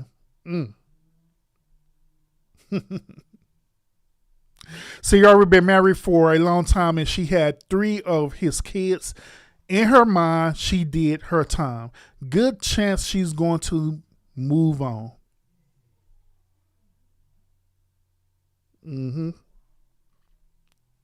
Yep. But get back to this post now. Having a broke boyfriend in this economy is financially not wise. What y'all say, gentlemen? Do y'all agree with this or you disagree with that? Let me unclick on this because Lionel said he put his comment in the chat. Wherever it is at. Damn, there's a lot of people that comment on this. So, gentlemen, do y'all agree or disagree with this? Well, I'm looking for Lionel's comment. Bro, I don't even think I'm going to find your shit. There's so much. I can't believe that people were agreeing with this. I passed it. Oh, my bad. Some people saying this is 100% correct. Hold up. Let me scroll back up. Let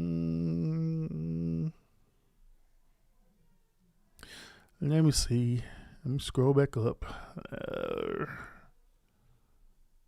Oh, here it is. You're right. Damn, people reply to your comment, Lionel. All right. The right question is, what qualifies as broke to her? She could be in South Carolina in a place that makes $50K rich, but calls the man making $75K, they're broke. So again, what is her definition of broke? Because these women today call dudes with a full-time job with benefits and liberal wages broke. And so we got comments. People making $250K living above their means is broke too. It's not how much you make, but it's what you do with the poor you keep. Many people with high incomes have bad debt, poor money habits, and improper balance sheets. The liability column exceeds the assets.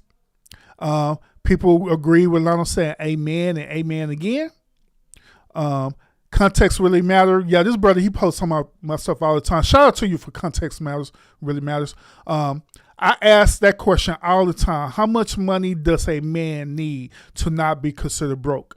I want to know, so if I'm under that, I know what I should be striving for. I never got an answer. Then this dude, Eric Stanley, he also replies back. Eric, he comes over to the lounge too, on the live streams too. But he replied back, he said, that is determined by you. Nobody should validate you. If you're not homeless, paying your own way, providing for your dependents, and consistently building systems and habits to sustain your independence, in my humble opinion, you are fine. All right, more replies. Absolutely. My point of asking is it for validation, is to prove they just be talking with no real substance to things they're saying. I think they can give a tangible number because they will fall short of that number and will have to admit that they are broke by their own standards. So what y'all think about that? What y'all think about that conversation? Let's see. The mofo had the nerve to play me because I don't have anybody in my life. It's all about self-respect and my spouse respect me from the get-go, to each of his own, but some fools can't be saved. Yeah, I agree. But yeah, in this conversation, what do we all think about this? I believe online he asked the right question too. That was a really good question. Yeah, that was a really good question. Got 26 likes on it too, by the way, brother. Got 26 likes on it. So, yep. I didn't even give y'all my perspective on this, by the way. Having a broke boyfriend in this economy is financially not wise. Agree or disagree? When you're thinking about it from a logical perspective, right? Then yeah, obviously you'll agree with that. The reason why is because we know that whenever you are in a relationship, right, it's beneficial to have two incomes coming in, regardless if the person is making six figures or not. It's always beneficial to have two incomes coming in. And the reason why is because, let's say in a hypothetical situation, which this do happens, let's say that something were to happen to one of them, like say for example, the man or the boyfriend, whatever, he ended up losing his job. Not because he quit, but because he got laid off due to AI.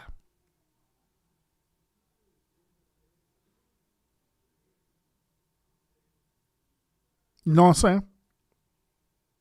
So things happen. So it becomes more difficult when there's two people in a household and only one person who's carrying the finances and stuff, right? Now, I'm not saying that you should break up with the person because of that. I'm just saying that when you look at it from a logical perspective, then yeah, it is economically not wise to be that way. Because something has to keep going. In most cases, we be living beyond our means. Could we agree to that? And this is not just a woman thing. We be living beyond our means. We really do. So, yo, I can agree to it. I can agree that having a broke boyfriend is a company that's not financially, it's not wise.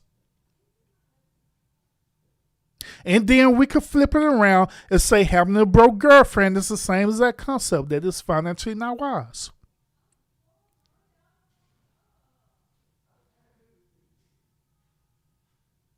So yeah. Common sense isn't coming.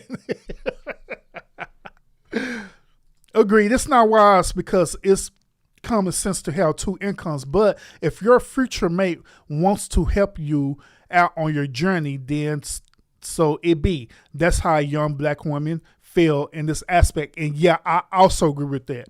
Yes, I agree. Because there are women, especially black women, right? They get into this mindset of having this entitlement mentality. What do I mean by that? They get into this mindset to where they believe that they're entitled to not work.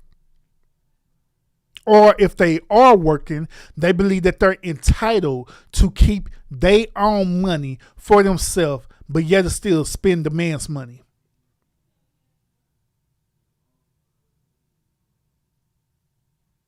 That's some bullshit.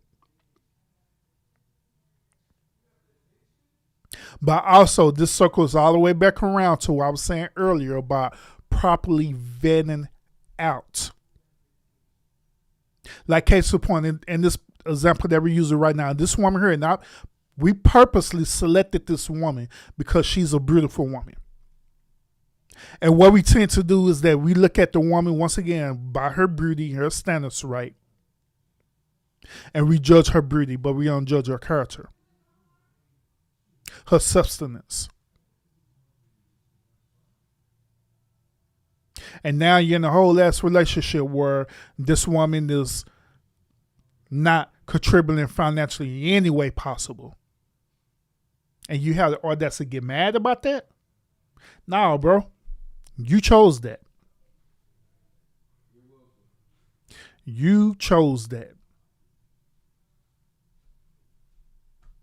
So, yeah. Once again, ladies and gentlemen, this is the Ask Urban Anything show. Appreciate you on tuning in.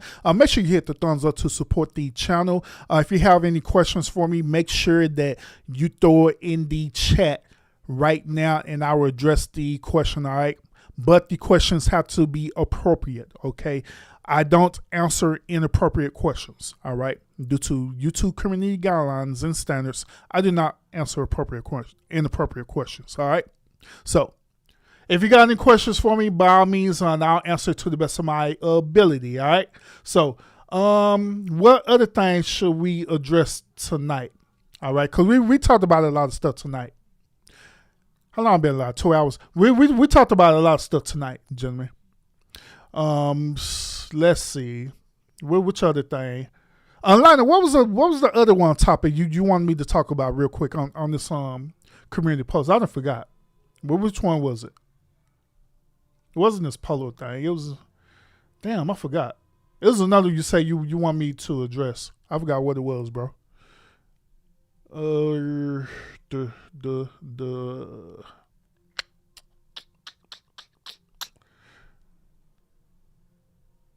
Was it this? No. That was a good post, by the way. We'll talk about this briefly. Maybe this off topic, but sorry. Maybe this off topic, but I met up with my old high school classmate and he looked down on me because I'm not on his level financially, but he's paying high-end property taxes in Chicago. He learned, yeah.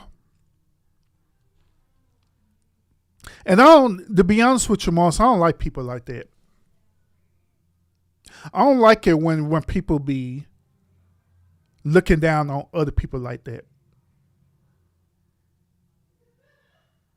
I don't like that at all. The reason why is because you don't never know the things that people go through in life for them to be where they at. I believe that it's nothing wrong with bragging about your accomplishments and different things like that, because that's also part of your mental health, where you're uplifting yourself, what's dealing with self-love. But when it comes to the point of you believing that that's the shit, that you're better than everyone, right? And you try to look down on that person, then that's when I have a problem with it.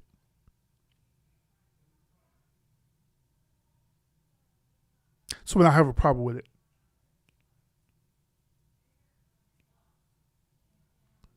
G-Paul, what's up with it? Salute, welcome. Welcome back to the lounge. Sure, I haven't seen you. Sure, I haven't seen you since how long it been? Oh, since I left over there at SBK channel. What's up with it? Salute. Welcome back. But let's talk about this one. Flirting versus harassment. This was pretty interesting, all right? Because I wanted to get y'all perspective. I want to get y'all perspective on this because I knew that it was going to trigger a conversation. All right. So on this particular post, right, we got two different gentlemen, right? Two different gentlemen, but they have the same background. Now, we intentionally had chose Morris Chestnut, and we chose, what's his name? Y'all call him Big Worm, whatever. But we chose these gentlemen intentionally because they are in the same background, meaning that they both are actors.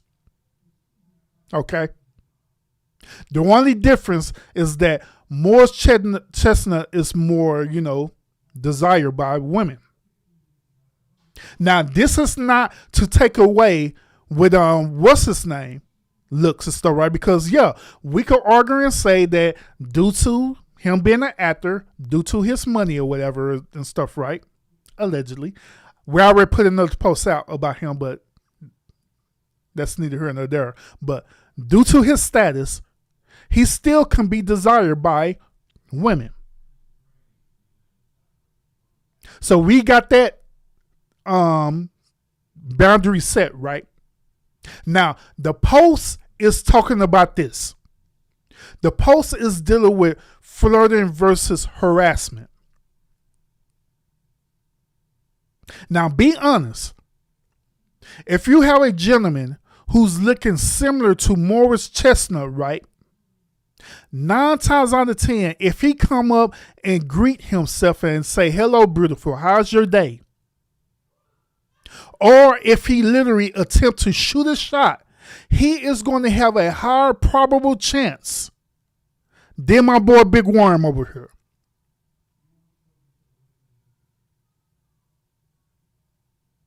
He is. And it's all due to aesthetics. That's ultimately where it boils down to, is aesthetics. Let's be fair, gentlemen. Let's be fair in this conversation too, because I know this post was dealing with women and their perspective, right? But let's be fair in this conversation. Let's throw another hypothetical out here, all right? Let's say that it's not the dudes. Let's say that it was Maya versus who's an ugly woman? Leslie's, what's that woman's name? Leslie something. She's a comedian. Leslie, whatever her name is, right? Maya versus Leslie, right? Gentlemen, be honest with you. If Maya would have came and flirted with you, would you call that flirting?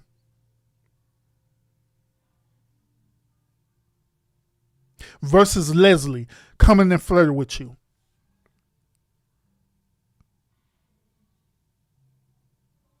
Nine times out of 10, gentlemen, you call that harassment.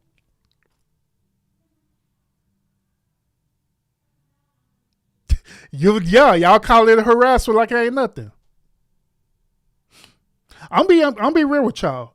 Let a beautiful woman come up and say, "Hey, King, how's your day today?" I probably would receive that beautiful woman way more than this ugly ass heifer that comes up to me and say, "Hey, King, how's your day?"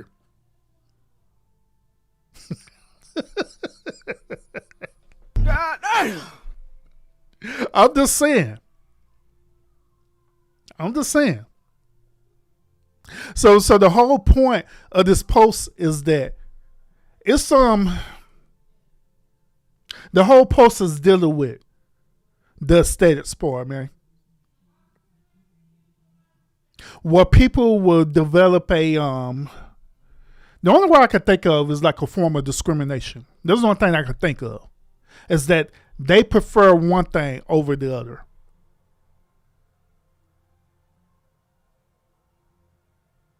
Now, in my experience, when I was out in the dating market, right, I had this homeboy, right. This dude here. Now, I know that I'm a handsome man, you know what I mean? And I am very confident. But when this dude here be with me, this dude here, he make your boy look like, God damn. God damn. He make me look like I'm unattractive like I ain't nothing. I know I'm not. But it's based on his aesthetics. So when we be out, he be having way more success than I did. And what was so bad about it is that this dude would say the most egregious things to these women. He'll talk to them crazy and everything, and they were like, yeah. But let me say the same as that thing to them. You being disrespectful.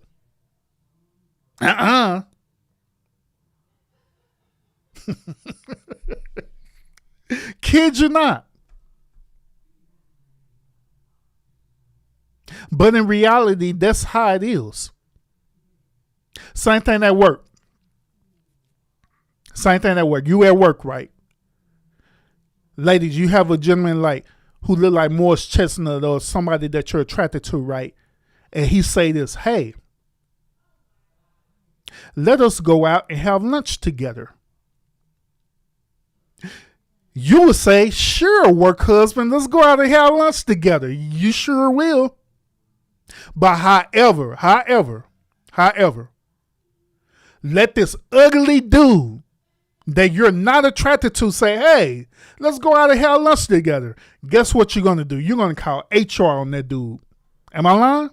You're going to call HR on that dude and say that he's harassing you. You're going to set boundaries with this dude. Am I lying? So yeah, this is a true thing. That's why the post said facts or fiction. Because it is facts.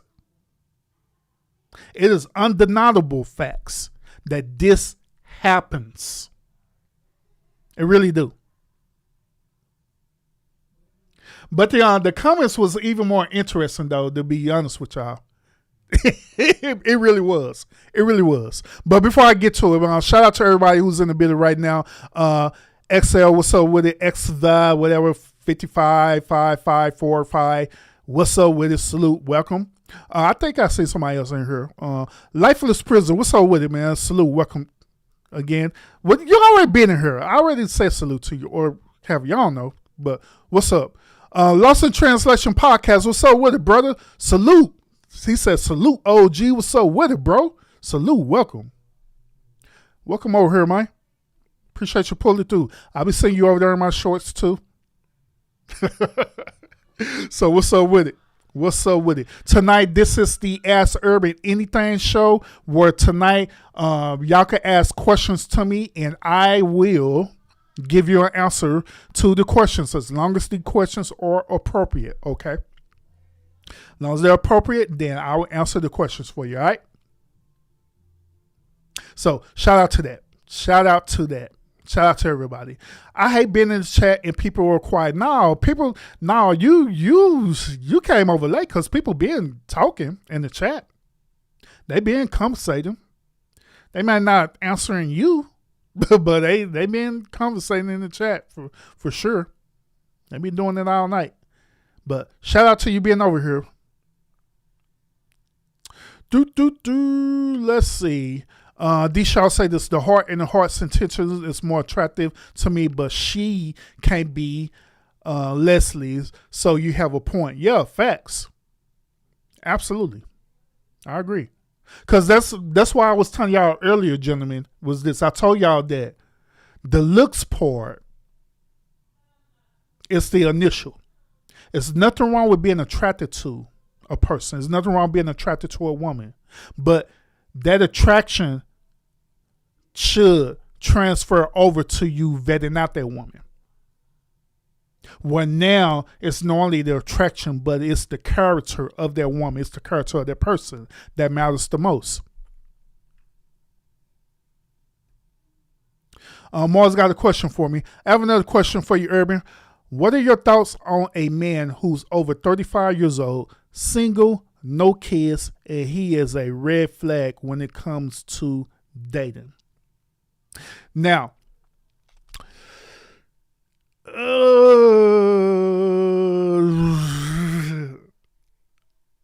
I kind of got a double perspective on this one too.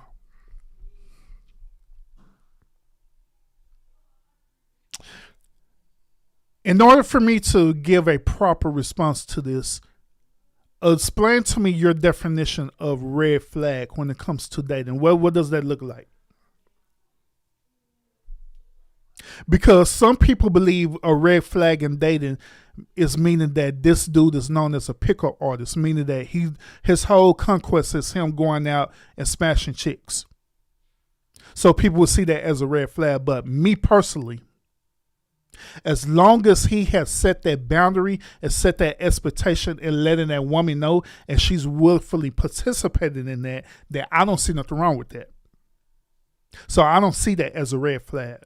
So when you talking about red flag, what are you talking about exactly? Are you talking about for his behavior issues, such as this person is a narcissist, he's controlling, he got mental issues that's going on? What was that you talking about on that? Red flag means he's not valuable or compatible. Okay. How he's not valuable? Incompatible. Because once again, being valuable and compatibility, that's based on one's personal perspective. Because valuable and compatibility, it's not a one size fits all with everyone.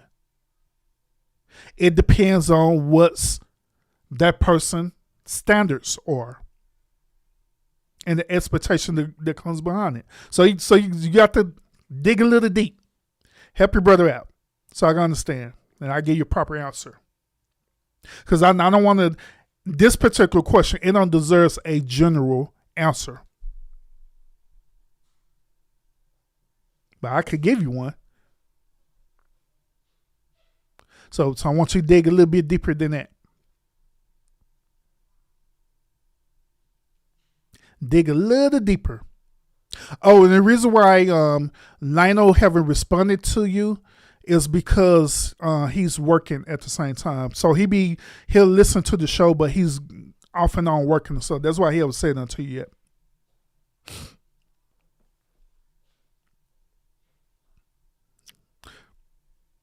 Yeah, help your boy out. Help your boy out. Well, oh, here it is. You got it. Okay.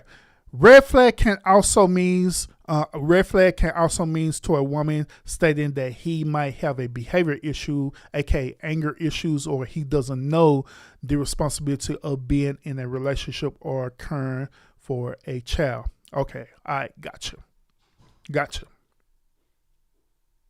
So my perspective on this is that this goes to what I've been teaching the men about this concept. Over here at the lounge, as you know, I teach the men about they have to know themselves. They have to develop themselves. They have to become the men that they're destined to be. In order for that to happen, I believe a lot of things that men have learned needs to be unlearned and be relearned all over again. There are certain things that this particular man that you're talking about, right?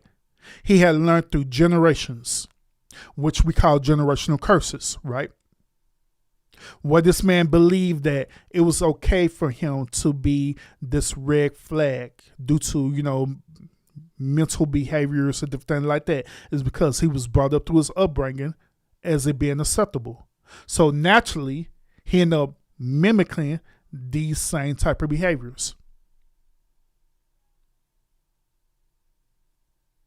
So a man like that, the reason why he's like that is because this man do not know his true essence about himself. He don't know his true purpose about himself. He only been taught this particular thing, which is it's a red flag. In order for him to overcome, once again, is for him to unlearn and be relearned all over again, or be taught all over again. I believe this particular man do not know the concept about leadership. This man don't know the concept about compatibility. Hell, he don't even know the concept about vetting.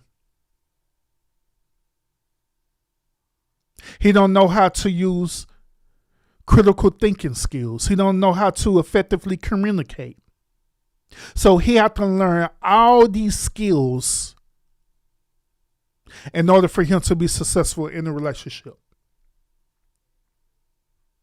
But until then, these are the type of men that, yes, women, if you're listening to this right now, these are the type of men that by all means you should avoid. Don't date, don't procreate, don't look at them, don't do none of that. Because all they're doing is going to ultimately mess you up. Because they're currently in a messed up state.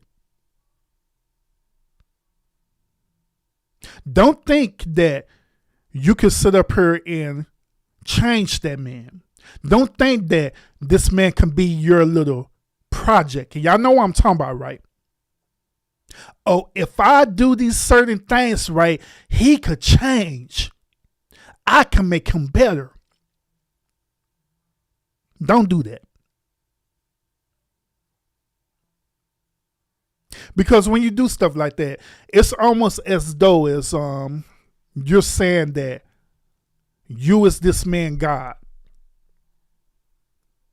You is the potter and he's the clay.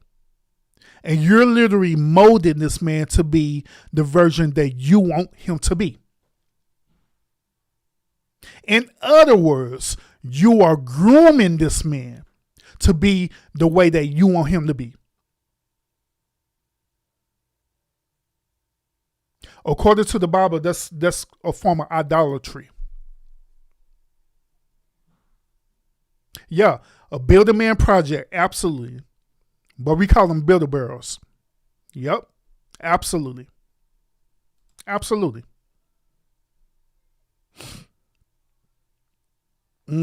I was just telling you what females say about those men. Yeah, facts. And from that point, I agree with them on that. And that's why, these particular archetype of men, you shouldn't chase after them. You shouldn't try to build them or anything like that, because it ain't. Women need to understand this. There ain't nothing in this world you can do to get a man to be the man that he's destined to be. Ain't nothing you can do. Ain't how much your coochie or nothing like that is not going to make that man be what he's destined to be. It's between that man and the Most High God for him to get to the point that he need to be at. But he got to choose to be there. He got to choose to dig deep and be the man that he needs to be. And there's absolutely nothing you can do. Even with myself, even with the things that I share over here at the lounge and stuff, I could sit up here and tell this dude all day long about leadership, about self-respect, about mental health, about doing things to get himself right, physically, mentally, spiritually, financially, all the stuff there, right? But if he don't have the mindset to want to do it and commit to it, guess what? All I'm doing is running my mouth.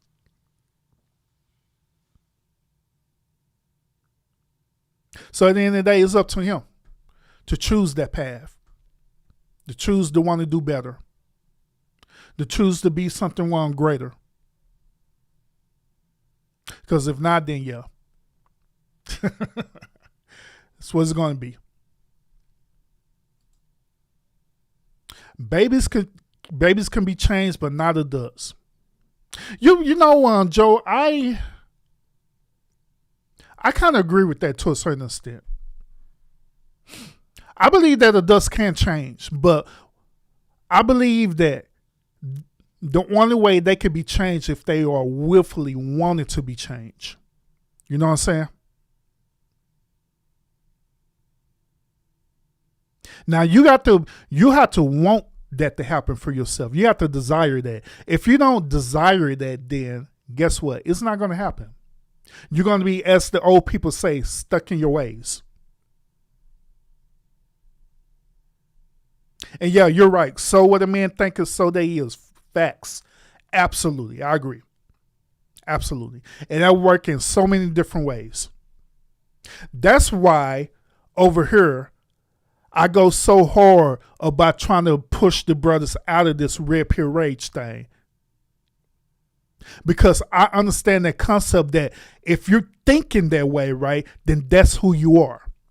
That's going to be your immediate reality. But if I could help push my fellow brothers out of that mindset, out of that state, guess what? So they are. Because they didn't change. Oh, you are cool. Giants, what's up with it? Appreciate the one flow state, man. Appreciate that, man. Appreciate you supporting the channel. Also, those of y'all who want to support the lounge, you are more than willing to support the lounge, all right? You could support the lounge in so many different ways. You could sponsor this channel in so many different ways. You could drop a super chat. You could drop one of the gifts that my brother James did a few moments ago. If you want to be part of the membership, you could do that as well to support the channel. Or simply hitting the like button will support the channel. That will suffice as well too. So whatever way that you're desire to want to support this channel, by all means do it. You know what I'm saying? However way you want to feel. From thumbs up, either by you that's watching this is good enough. It's good enough. And I appreciate it. I appreciate it. Yeah, only renewal of the mind leads to change. Facts, and that's in you're referencing Romans chapter 12. Romans chapter 12. Yeah, I agree with you. You're helping someone, even just to make one makes a difference, and I agree with you. Facts. I agree. I guess I'm a red flag because I'm single with no children, but I don't have red pill rage. I think it's nonsense. I'm glad. But you're not, well, hold on. Why would you think you're a red flag though? That's because you're single and don't have no children. That doesn't mean you're a red flag. Unless you have negative things about yourself that make you be a red flag. Or you have certain things about yourself that you need to work on and you're refusing to do it, then yeah, that'll make you a red flag then. But if you are consciously aware of things that you need to work on, then guess what? You're not a red flag. You're considered as a work in progress. I'm just saying. And once again, I'm going to reiterate this. It is nothing wrong with a person being single and don't have no children. It is nothing wrong with that because once again, I believe that some people are meant to be single and not have children. I believe that some people are meant to be married and have children. I believe that some people are meant not to be married but however have children.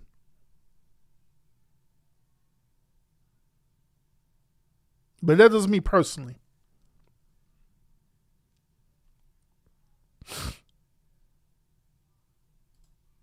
No, I'm not a red flag when it comes to dating. I'm a work in progress. Also, maturity goes a long way. Facts. I agree.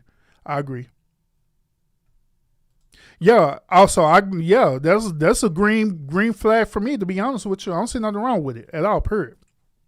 I don't.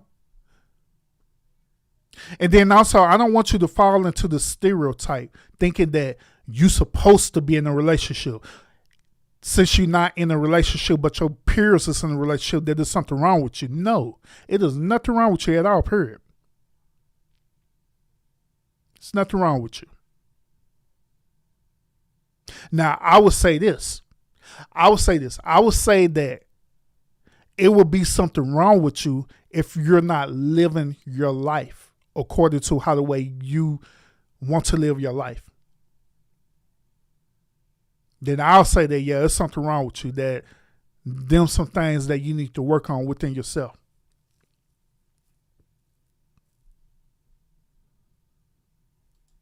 I'm newly single thanks to a much needed divorce, and I have one child. I'm a black flag. Hey, shout out to you, man. Hey, say, Joe, let me ask you this question, bro. Since you got your divorce finalized, did you have a divorce party? The reason why I'm asking because I'm being petty right now. The reason why I'm being petty is because almost a month ago, we had did a reaction show with this woman. She's a content creator, right? She was married for only a year. She was only married for 365 days and divorced this dude due to irreconcilable differences. And so the moment when she divorced this dude, guess what she did? She went to Jamaica and had a divorce party. So I'm kind of curious, did you have a divorce party too, bro? Or you was like, man, shoot.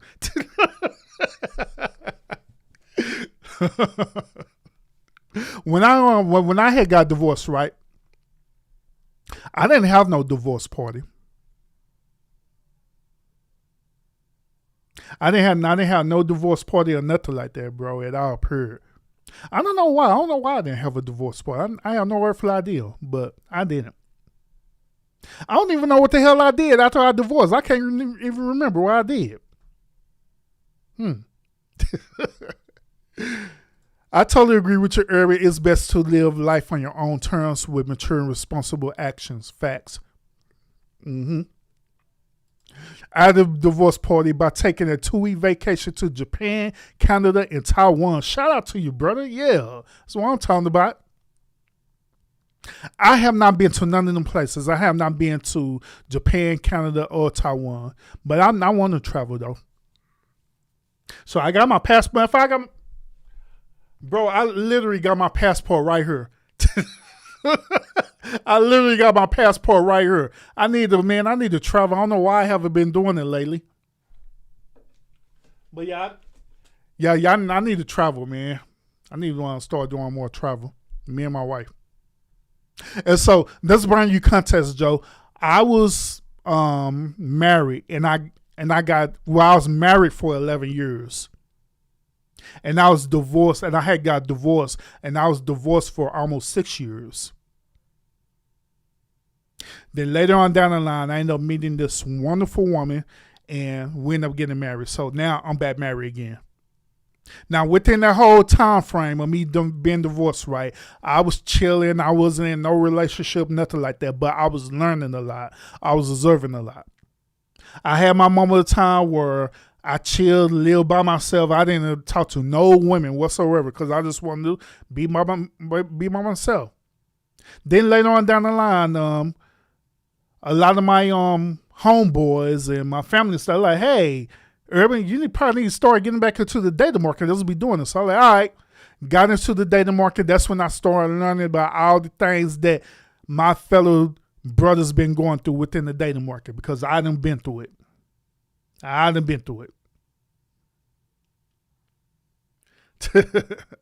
So I get it, man. I get it.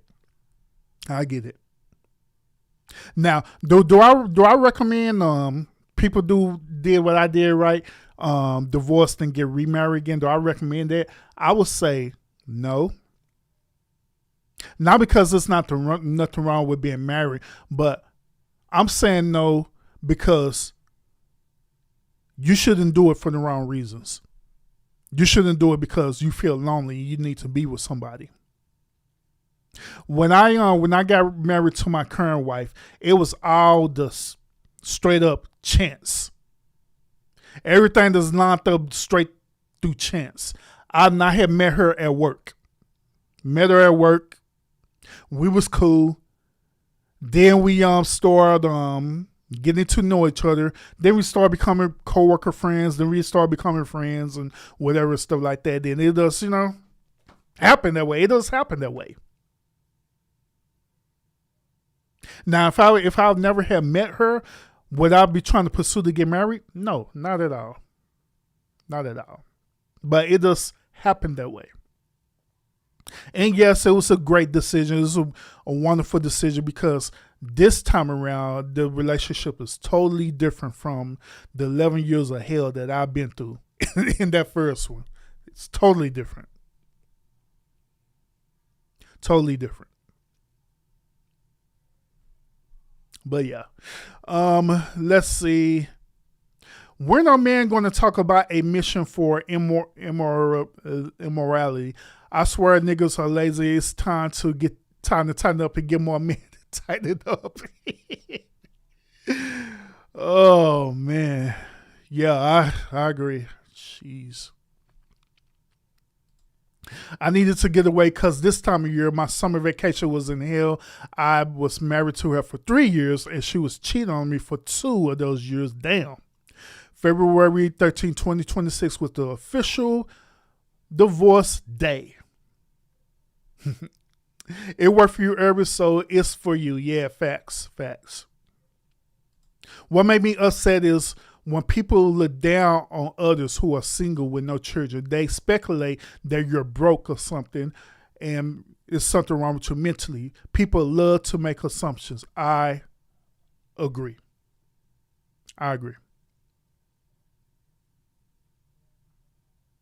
So when people do that, right? And now this is us. This is me personally, Morris. When I was going through my divorce, right, I had learned a lot about people who's in my immediate circle. That includes family and friends. I learned a whole lot about them. I had learned that a lot of them didn't have my best interests. A lot of them, as long as I was following their script, their narrative about how the way they perceive me to be, then it was fine. But the moment when I broke the character, then it became a problem. Guess what I ended up doing? I ended up dismissing every last one of them because they did not serve my purpose.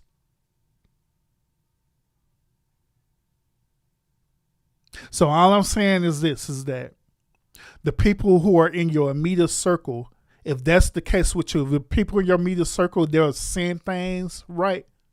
They're saying these things or these derogatory things, talking about it must be something wrong with you because you're this and that and that. That lets you know that them people do not deserve to be a part of your immediate circle. Let's be God honest truth. Because if that be the case, then they will respect it. They wouldn't look down on it. In fact, they would praise you for it, to be honest.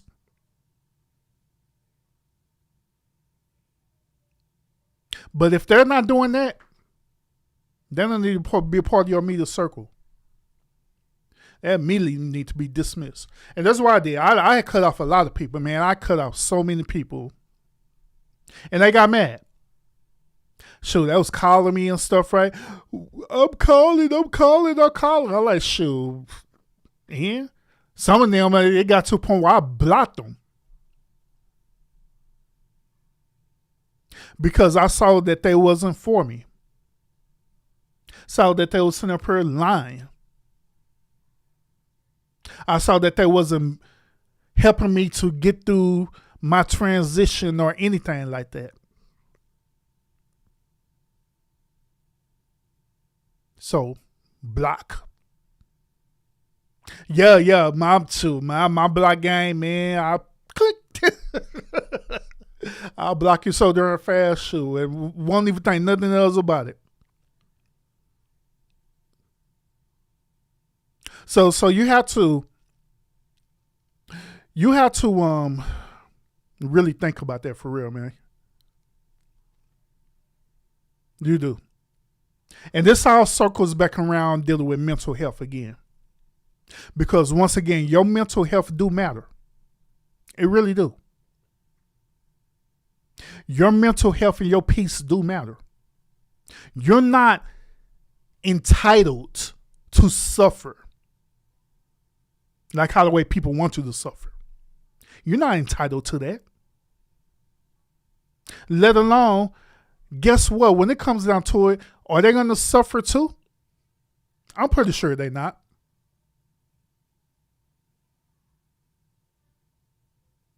So your peace is way more important than trying to please people that don't even like you, bro. The Judas spirit, yeah, facts. Yeah, facts, absolutely. Kiss you on the cheek and stuff, but the whole time they're against you. Sitting up here breaking bread with you and everything, but the whole time they're sitting up here on ratting you out. Hell, some of your family will be the reason why your relationship got destroyed because they're sitting up here doing sneaky stuff behind your back that you didn't even know about.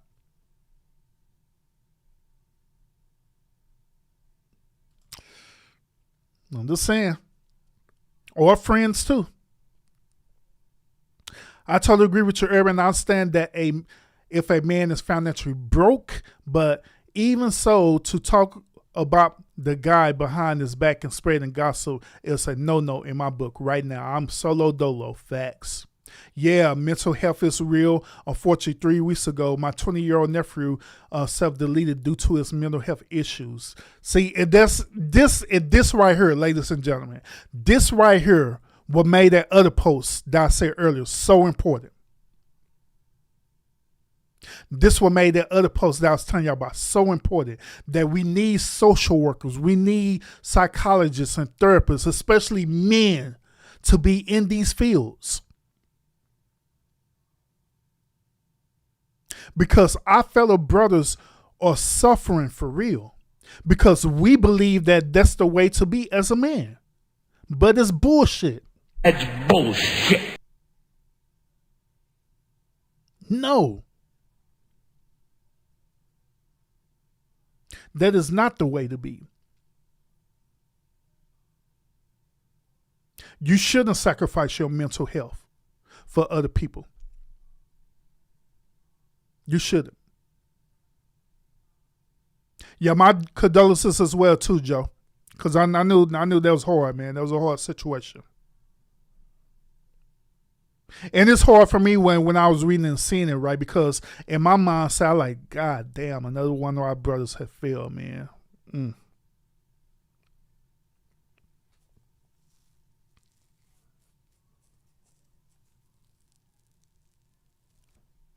But yeah, that's why this is so important. That's why us being in our place as men are so important. That's why us being in the position to now, after we done found purpose with our life, we done found who we are. That's why it's important for us to pass this mentorship along to the next generation and the next generation. But if you're not there as a man, if you're still stuck in, like I told y'all earlier, stuck in this red pill rage where you're mad and hurting, mad because a woman that hurt you and all this bullshit, right? Guess what you're going to do 9 times out of 10? You're going to pass that negative information on to the next generation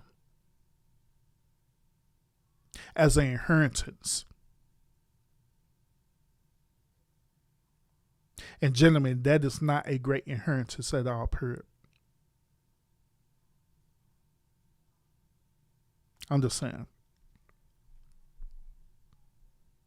Yeah, I agree. I know it's hard, bro. I know. Because it's so hard for me just hearing that, bro. Every single time I hear one of my brothers falling, especially, in that way too, man, it hurts my heart. Man, it make me grieve.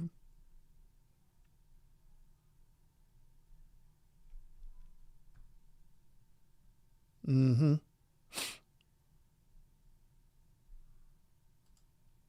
Yeah. Reminds me of my half brother. He often said because of a failing marriage, my father told him to not get married to her because of previous issues. Yeah.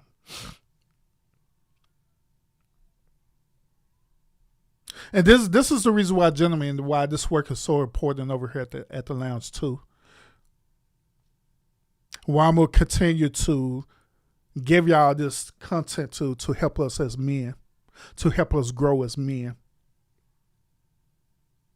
to help us get to the point where we need to be at as men. Because we need each other, brothers. We really do. The younger generation needs us, brothers. And yes, women need us as well too.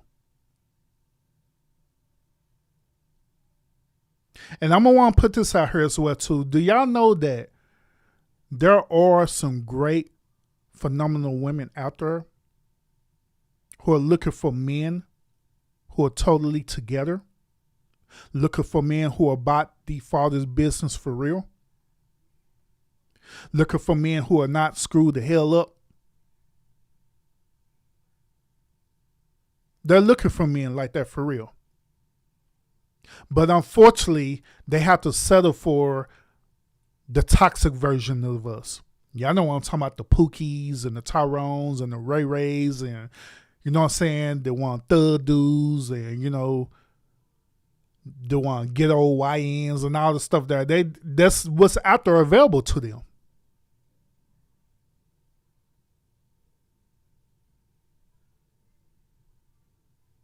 But they need us. They need us to be put together. They need us to be about our business for real.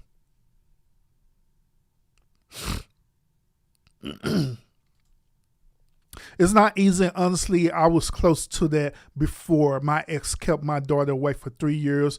All I wanted was to tell my daughter I love her, and I was thinking about nothing but her current one the same. And brother, guess what?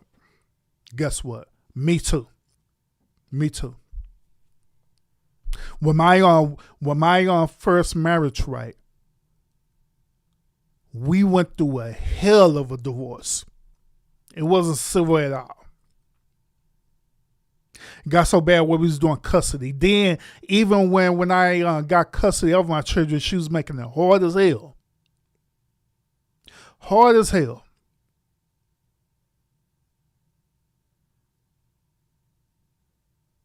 It got so bad at one point in time where when I had to make a choice, man. This is one of the toughest choices I made. I had to make a choice to choose between my mental health and my children, bro, at this particular moment, because she was just being so chaotic as hell. I had to make a choice. And at that moment, I had chose my mental health. Because at that moment, I was feeling the same exact way. I feel in the same exact way where I like, man, the only way I'm gonna get peace is for me just to unalive. And I was literally thinking that way at one point in time, for real. Maybe that's the safer route, so I don't have to deal with this bullshit no more.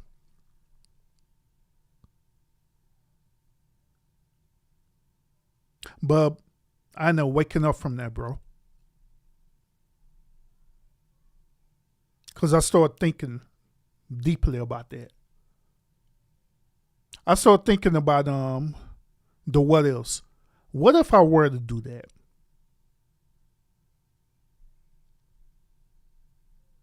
What would be the outcome behind that? What would happen to my children if I were to do that? What would be the outcome with them? How would they be able to live? Because at that point, if I were to do that, guess what? Now they got to fully deal with not only a toxic mother, but now they got to deal with a father who unalived himself selfishly. And they have to live with that for the rest of their lives. So I start thinking about stuff like that. And then when I start thinking about it logically, and not just based on my emotions, but logically start thinking about it, I'm not going to give this bitch the satisfaction. That's exactly what came into my mind. I'm not fixing to give this bitch the satisfaction at all, period. Because that probably be something that she wanted to happen. No, I'm not going to do, no, fuck that. I'm not going to do that. So I'd rather will sit here and give myself a break from the situation than revisit and choose my battles wisely. And that's what I did. When it started becoming overwhelming for me, I disengaged. Because once again, my mental health matters too. I have to take care of myself too. I can't function if I'm dysfunctional.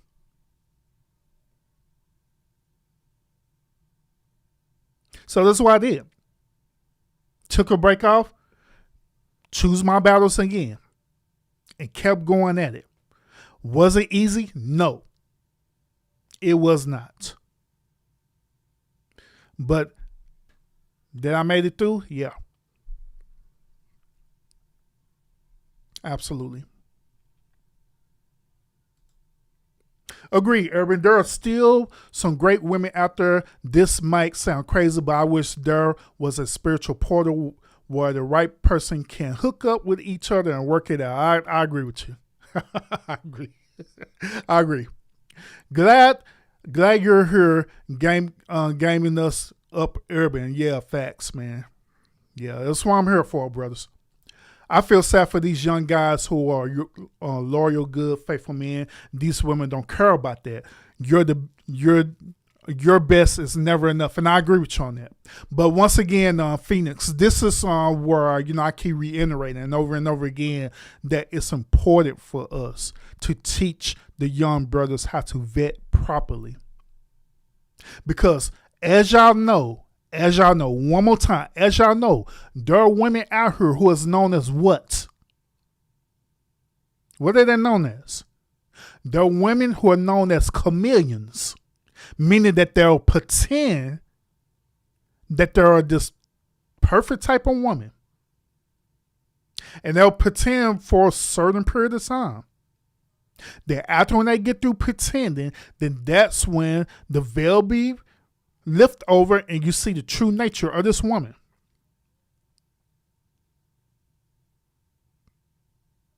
But to prevent all of that is through proper vetting, meaning that you asking the right questions. You literally digging deep into her history about her mental health, her personal history, her family history, everything that deals with her to make her mind the way that it is. And then from there, you're making a logical decision to determine if she's going to be compatible with you or not. Because I want y'all to understand this, gentlemen, that you once, like I said with the women, I'm going to say it with you as well too, because we get caught up with doing this dumb shit too, is that we cannot fix people, nor we cannot make people be the way that we want them to be. Because what's going to happen is that eventually they're going to go back to their factory default settings. So to prevent all that, why not find a woman who's already there?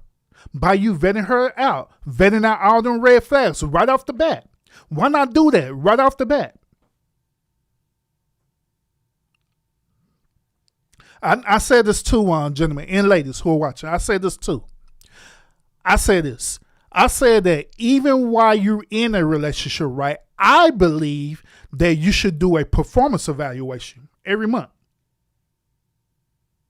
And I'm going to do a separate episode breaking this thing down. But what I said is that I believe you should do a performance evaluation within the relationship that you're in, meaning that you're checking on each other. And the reason why you're doing that is because you're trying to make sure that you're still compatible, that y'all both are still aligning with each other. And I believe that this evaluation should happen at least once a month. Just to make sure that y'all both on the same page. Because yes, things happen. People change. But it's more beneficial for you to recognize the change early on than to pretend that things is okay. And let's say, you 5 years, 10 years, 20 years in, and let's say, you sleeping with a person that you don't even know. Because they have changed. Their worldviews have changed. Hell, something probably had happened to them where they probably end up developing a mental disorder. You don't never know. But you're not going to know these things if you're not giving yourself an evaluation. And I told everybody that I do this every month in my marriage to make sure that we're on the line. And then if there are situations, then we have that dialogue. We have that conversation. And see what we need to do to help rectify that situation. Even if we determine that this new change isn't compatible with us, we should be two grown, mature adults to say, you know what, since you're here and I'm there, I believe that we need to go ahead and separate. And do it maturely, not do it vindictively or mad or anything like that. Just, we're on two totally different levels, So, I enjoy the relationship. I'm not trying to force you to be something that I don't want you to be, and I don't want you to be forcing me to be something that, I'm not or whatever, right? Let us go ahead and end this due to irreconcilable differences and be done with it. I believe that's the mature thing to do. Versus just letting fester and you waiting, and next thing you know, this thing end up blowing all the way up, out of proportion.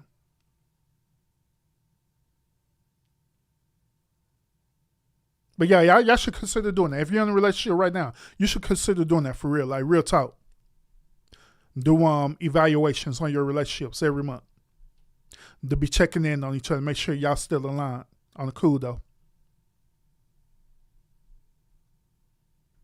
I'm just saying. FBI gang, what's up with it, bro? Vice versa, men are the same way. Yeah, I agree. I never said that they wasn't. Yeah, men are the same way. I agree. I absolutely agree. And yes, you could ask me anything as long as it's appropriate. If it's inappropriate, then I cannot answer that. Okay, due to YouTube community guidelines and standards, I can't answer it. But as long as it's appropriate, then yeah, you can ask me. Absolutely. Let's see. We already addressed that one. Been married twice, got cheated on by both women. I left the first wife February of 2006, and divorced the second one February of 2026.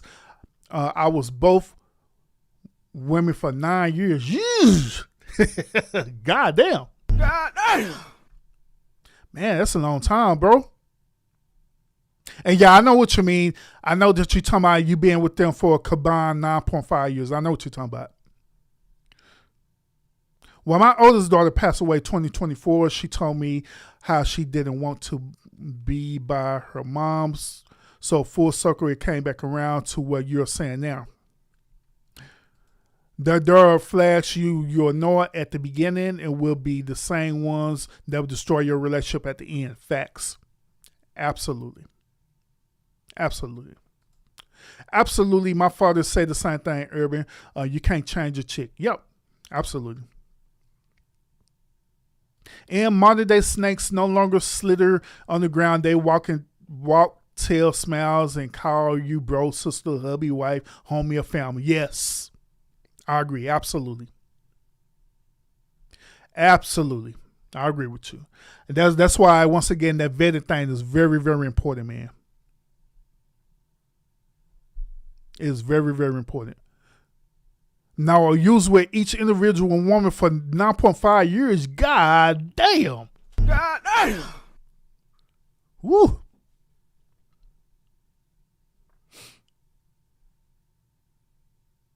I remember before my grandmother passed away, somehow she knew that I didn't want to have children right away, but she asked me anyway. She will always say that I was a good child. R.I.P. Yeah, R.I.P. R.I.P.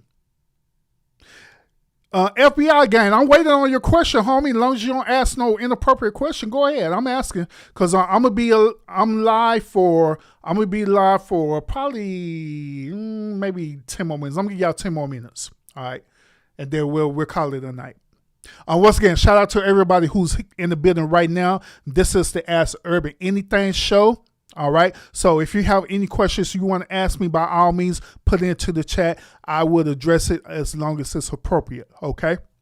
We've been talking about a whole lot of different things tonight on the show. I've been sharing with you my community posts that I've been put out. Once again, if you're not sub up to this channel, I would highly encourage you to be sub up to this channel. Okay. That way you can get all this content that I'm putting out here to y'all, all right?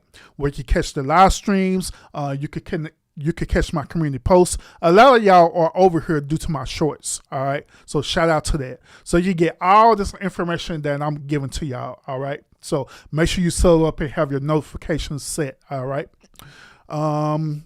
Let's go. Fina said this. What is the most common thing a wife does before cheating that raises a red flag? The most common thing that a wife, now my personal anecdotal experience, right? The common thing that a wife does before she cheating that raises a red flag is this. She will become what is known as disconnected from you. What I mean by that, she will become secretive. She'll start moving a different way. Instead of y'all having the normal open-ended conversations like I normally do, the conversations will end with short sentences like, yes, no, I'm good, you, them type of things, right? It won't have no type of emotions or anything behind it. Then when she started doing these secret things, right, she'll go into like either in another room. And let's say, she's talking on the phone, or she's, in this generation, texting a lot, usual. She'll make up some weird excuse to leave the house. She'll say, okay, I'm fixing to go up the street, but don't give you no context behind why she going up the street. All these different signs will let you know that she's moving towards that way, or she's already cheating. Or what can happen with a woman is that she's cheating with you mentally. Meaning that it's somebody that is mentally giving her the time. It could be a coworker or whoever it is. It's mentally giving her the things that she feel like that she's not doing. And then the mental part will ultimately lead to the physical act of itself. But that's my perspective behind it. I hope I answered that question for you, Phoenix. Do you believe it is more down low men than there are real men? No, I do not believe that it's more down low men than real men. As a matter of fact, I think I shared a post talking about that and stuff. Yeah, either I shared a post talking about that, or Medium Man. I think Medium Man shared a post as well talking about that. But I believe that there are more men than down low men.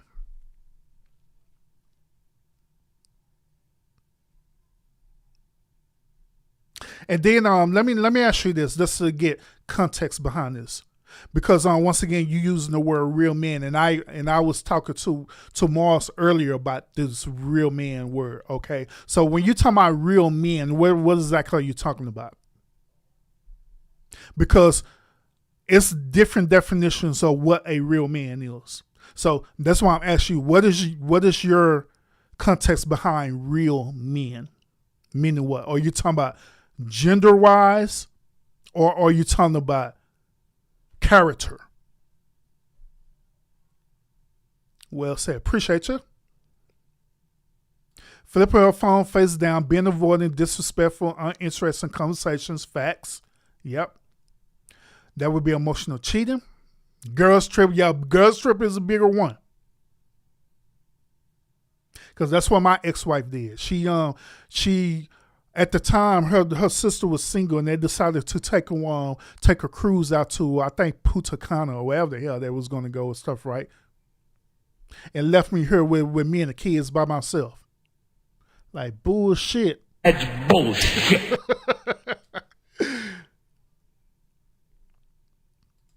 And speaking of marriage, rest in peace to my father, but the downfall of his marriage was from his ex-wife, was that she was fooling around with another man, and this elder son might have been his. Damn. Damn. Mars, you be having some wild ass stories. Man, Mars say, hey, one day I'm going to have to get you on a panel so you can tell all these stories, because your stories, god damn. God damn. But yeah, I'm waiting on you on FBI gang. I'm still waiting on you to answer my question. Because they're different versions of what a real man is. So I'm just trying to get that clarification from you. And that way I'll be able to answer that question as efficient as possible.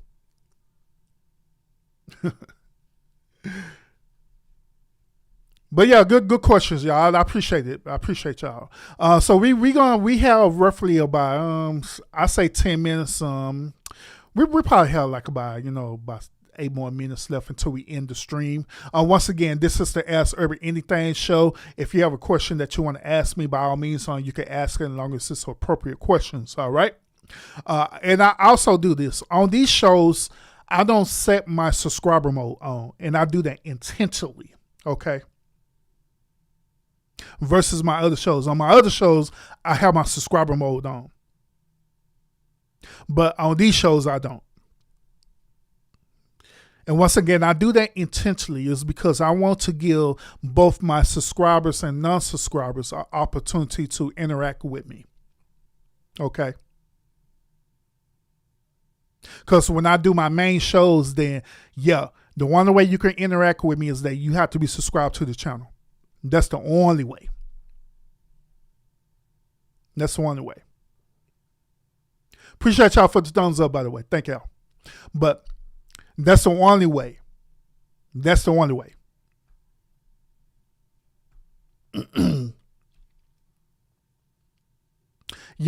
Facts. I got to get you on the panel one day for sure. I do. I got other people who want to come on live on the show as well too, and I'm gonna get that together too, because they got stories that they want to share with us where we can learn from one another. You know what I'm saying? When we come up and we have this conversation, I want to do it with the intentions that we're learning from one another. We're learning about our experiences. We're holding each other accountable. We're creating solutions to where we want where we could prevent certain things from happening to not only to ourselves but to our fellow brothers as well too. So yeah, that's the whole reason for it. We're not gonna get up here. I'm not gonna have you come up here and so you can sit up here and talk about women all day long. We're not doing that bullshit. I'll do that on another channel. We're not doing this over at the lounge.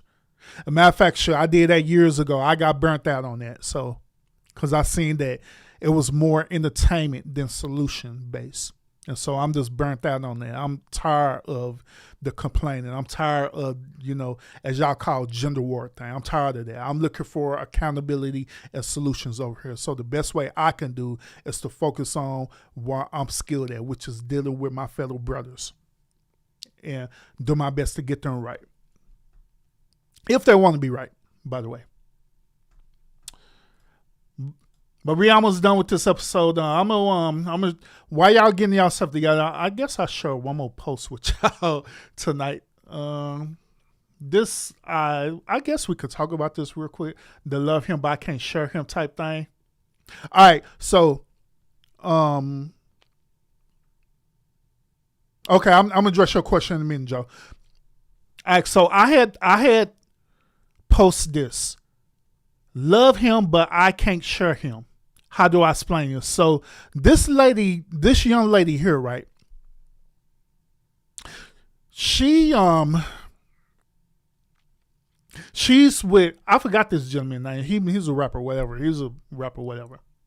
So she's saying that she says she loves her man and want to be married to this person but forever, but she don't want to share a room with him. And so she was asking for advice on this, or she was asking, is it appropriate for her to feel this way, that she wants to be with this man, but she don't want to share a room with him. She don't want to cohabitate with him like that. So do y'all believe that this is appropriate for a marriage or not appropriate? Because I didn't hear stories of this. And this is the reason why I decided to post this too. Because a lot of people have told me this, that they had similar stories to where they want to be married, but however, they want to be in separate rooms. Similar to, y'all remember that show I Love Lucy with Lucy and Ricky Ricardo, right? And y'all know on that show with I Love Lucy, Ricky and Lucy, they was there together, but they wasn't there together, meaning that they was in the same room together, but they wasn't sharing the same bed. They literally had separate beds. So it's people who believe in that ideology that they can be married, but they won't be separated. I done heard this. I done heard that they wanted to have two separate houses together, where she live in the house, he live in the house. Then one day he could come over and smash whatever. One day she could come over and smash whatever and whatever. You know what I'm saying? So do y'all think that's appropriate for a marriage? Do y'all believe that that's going to be a successful marriage? And while y'all thinking about that, let me go ahead and address these couple of comments. I see your comment too, FBI gang. Let me get to Joe real quick. All right, so Joe, he said this: what is the best way to handle find out that you've been cheated on? How do you handle this situation? Through my personal and also professional experience, right? I believe the best way for you to handle that is contingent on your personal situation. And the reason why I'm saying it this way is because in that situation, it's not a one-size-fits-all narrative. Okay? So meaning this, just because I will handle this a certain type of way, that doesn't necessarily mean that it would be appropriate for you to handle it in the same type of way. But in general, what I would say this is that when you have found evidence that this person cheated on you, right? I would say that it's beneficial for your mental health purposes is for you to gain closure behind it. Meaning this person had already forfeited the relationship. So it's important for you to gain closure on that. When I say closure, I'm not talking about going and doing weird stuff. What I'm talking about is that you go and confront the situation respectfully, or however way you want to handle it, right? Let them know that you are aware of what happened. You set a boundary. When you set that boundary, that is your closure. You're setting the boundary saying that either you're going to stay in the relationship and work it out, or you're going to terminate the relationship because of that reason. And you have to make that abundantly clear. And the reason why I'm saying it that way is because sometimes when a person cheat, they believe that they could have their cake and eat it too, meaning that they could cheat as long as they come back and beg and say that they'll do better and all the stuff there, then they believe that the situation is okay.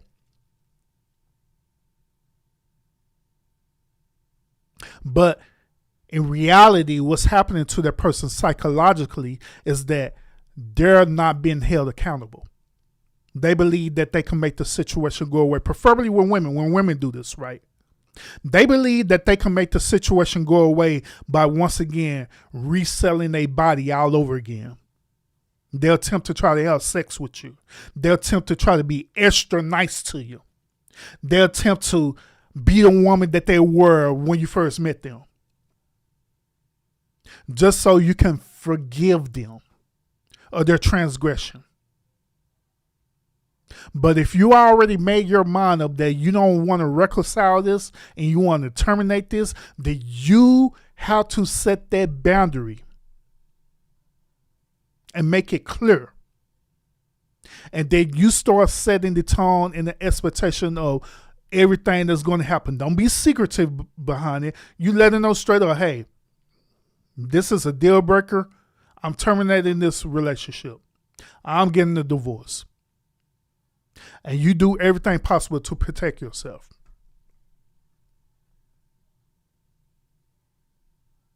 But once again, that's how the way I will handle that situation. Tender, what's up with it? Hi, I'm from Zimbabwe. Please help help with your insight. My wife of 8 years and 3 kids cheated twice. I'm stuck between leaving her ass and staying to watch my kids grow. So let me ask you this question. Which one is more important to you? Is your mental health important? Is you staying in a relationship because your children is more important?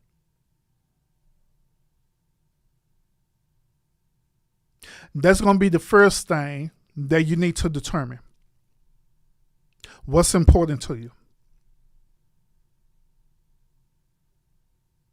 Once when you determine what's important to you, then that's when you should follow whatever type of next step that you want to do. Long as it is not anything negative, which is dealing with violence or anything like that. Because I don't want you to want to be coming on here. The next thing you know, Urban told me to be violent. No, the hell I didn't.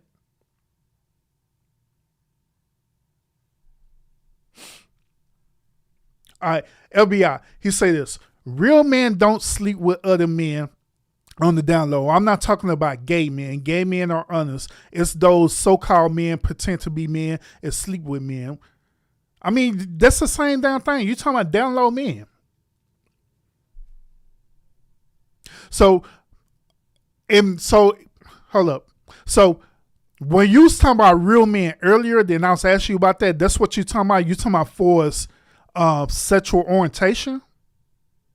Is that what you're talking about?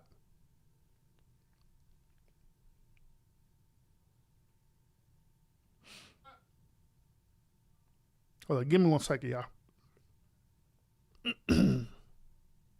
But that's what you're talking about. You're talking about sexual orientation? Yeah, because once again, there's a difference between the definition of a real man.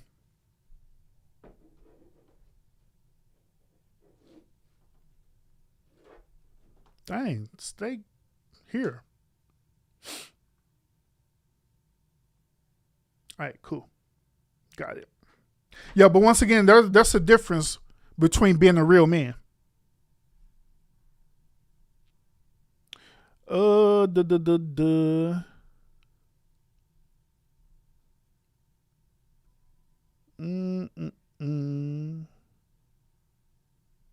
Yeah, not appropriate at all. If she can't share a room with him, she can't share a life with him. I agree. Facts. Absolutely. Separate but equal is hell or no. Aspect, past or present. Yep. I don't think it's appropriate. It's backwards, but each to their own. Yeah. Then she made the choice on her own free will, and you make the choice that helps benefit your safety and sanity. Yep. Facts. Facts. When I confronted my ex about her infidelity and questioned her about it, and the guy texting, she said, "We don't have to send pics to each other. We're effing," but that's when I put her shit out and her too. But yeah. That's what I was saying earlier. When I say that when women tend to cheat, they normally cheat mentally with you first before they actually do the physical act. When they're doing the physical act, then yeah. Absolutely.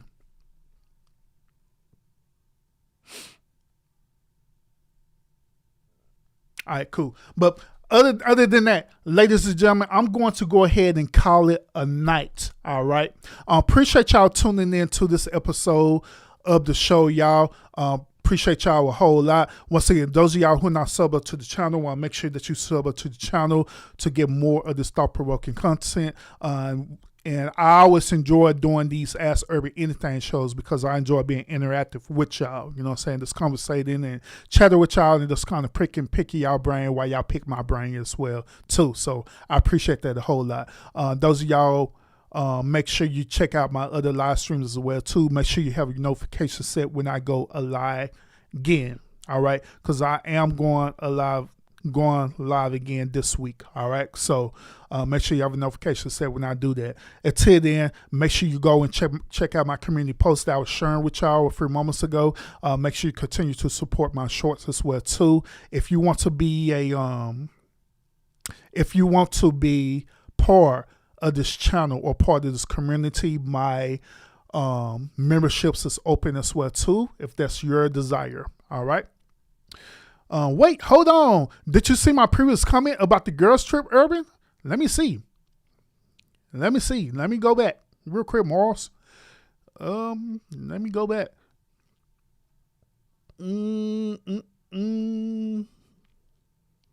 Oh, okay.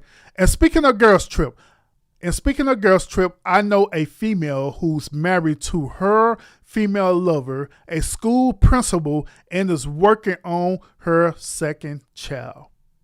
Gotcha. Oh, damn. Mars. Good one before I go to work. Thank you. But once again, shout out to y'all. Now, once again, make sure y'all have your notification set when I go live again. And other than that, I appreciate y'all tuning in to this episode. Make sure y'all go back and catch my previous live shows on. I did a really, really good show that I want y'all to go back and look at. The show that I did was this. Matter of fact, I'm going to show it to y'all real quick now, and we'll call it a night. All right. This is the show that I did. I want y'all to go back and watch the show again. All right. And then if you haven't watched it, make sure you go and watch it. This episode right here that I'm pointing at right now, how being a good man destroyed me. Okay. This episode right here, how being a good man destroyed me. I will highly encourage you to go and watch this episode if you have not seen it, because I have put a lot of information out on this episode that's going to help out a lot of men for real. So go check out that episode, and y'all want to let me know in the comment section how you feel about my analysis on this. All right. So other than that, appreciate y'all tuning in, and I will see y'all again on the next episode. Y'all have a great and wonderful night.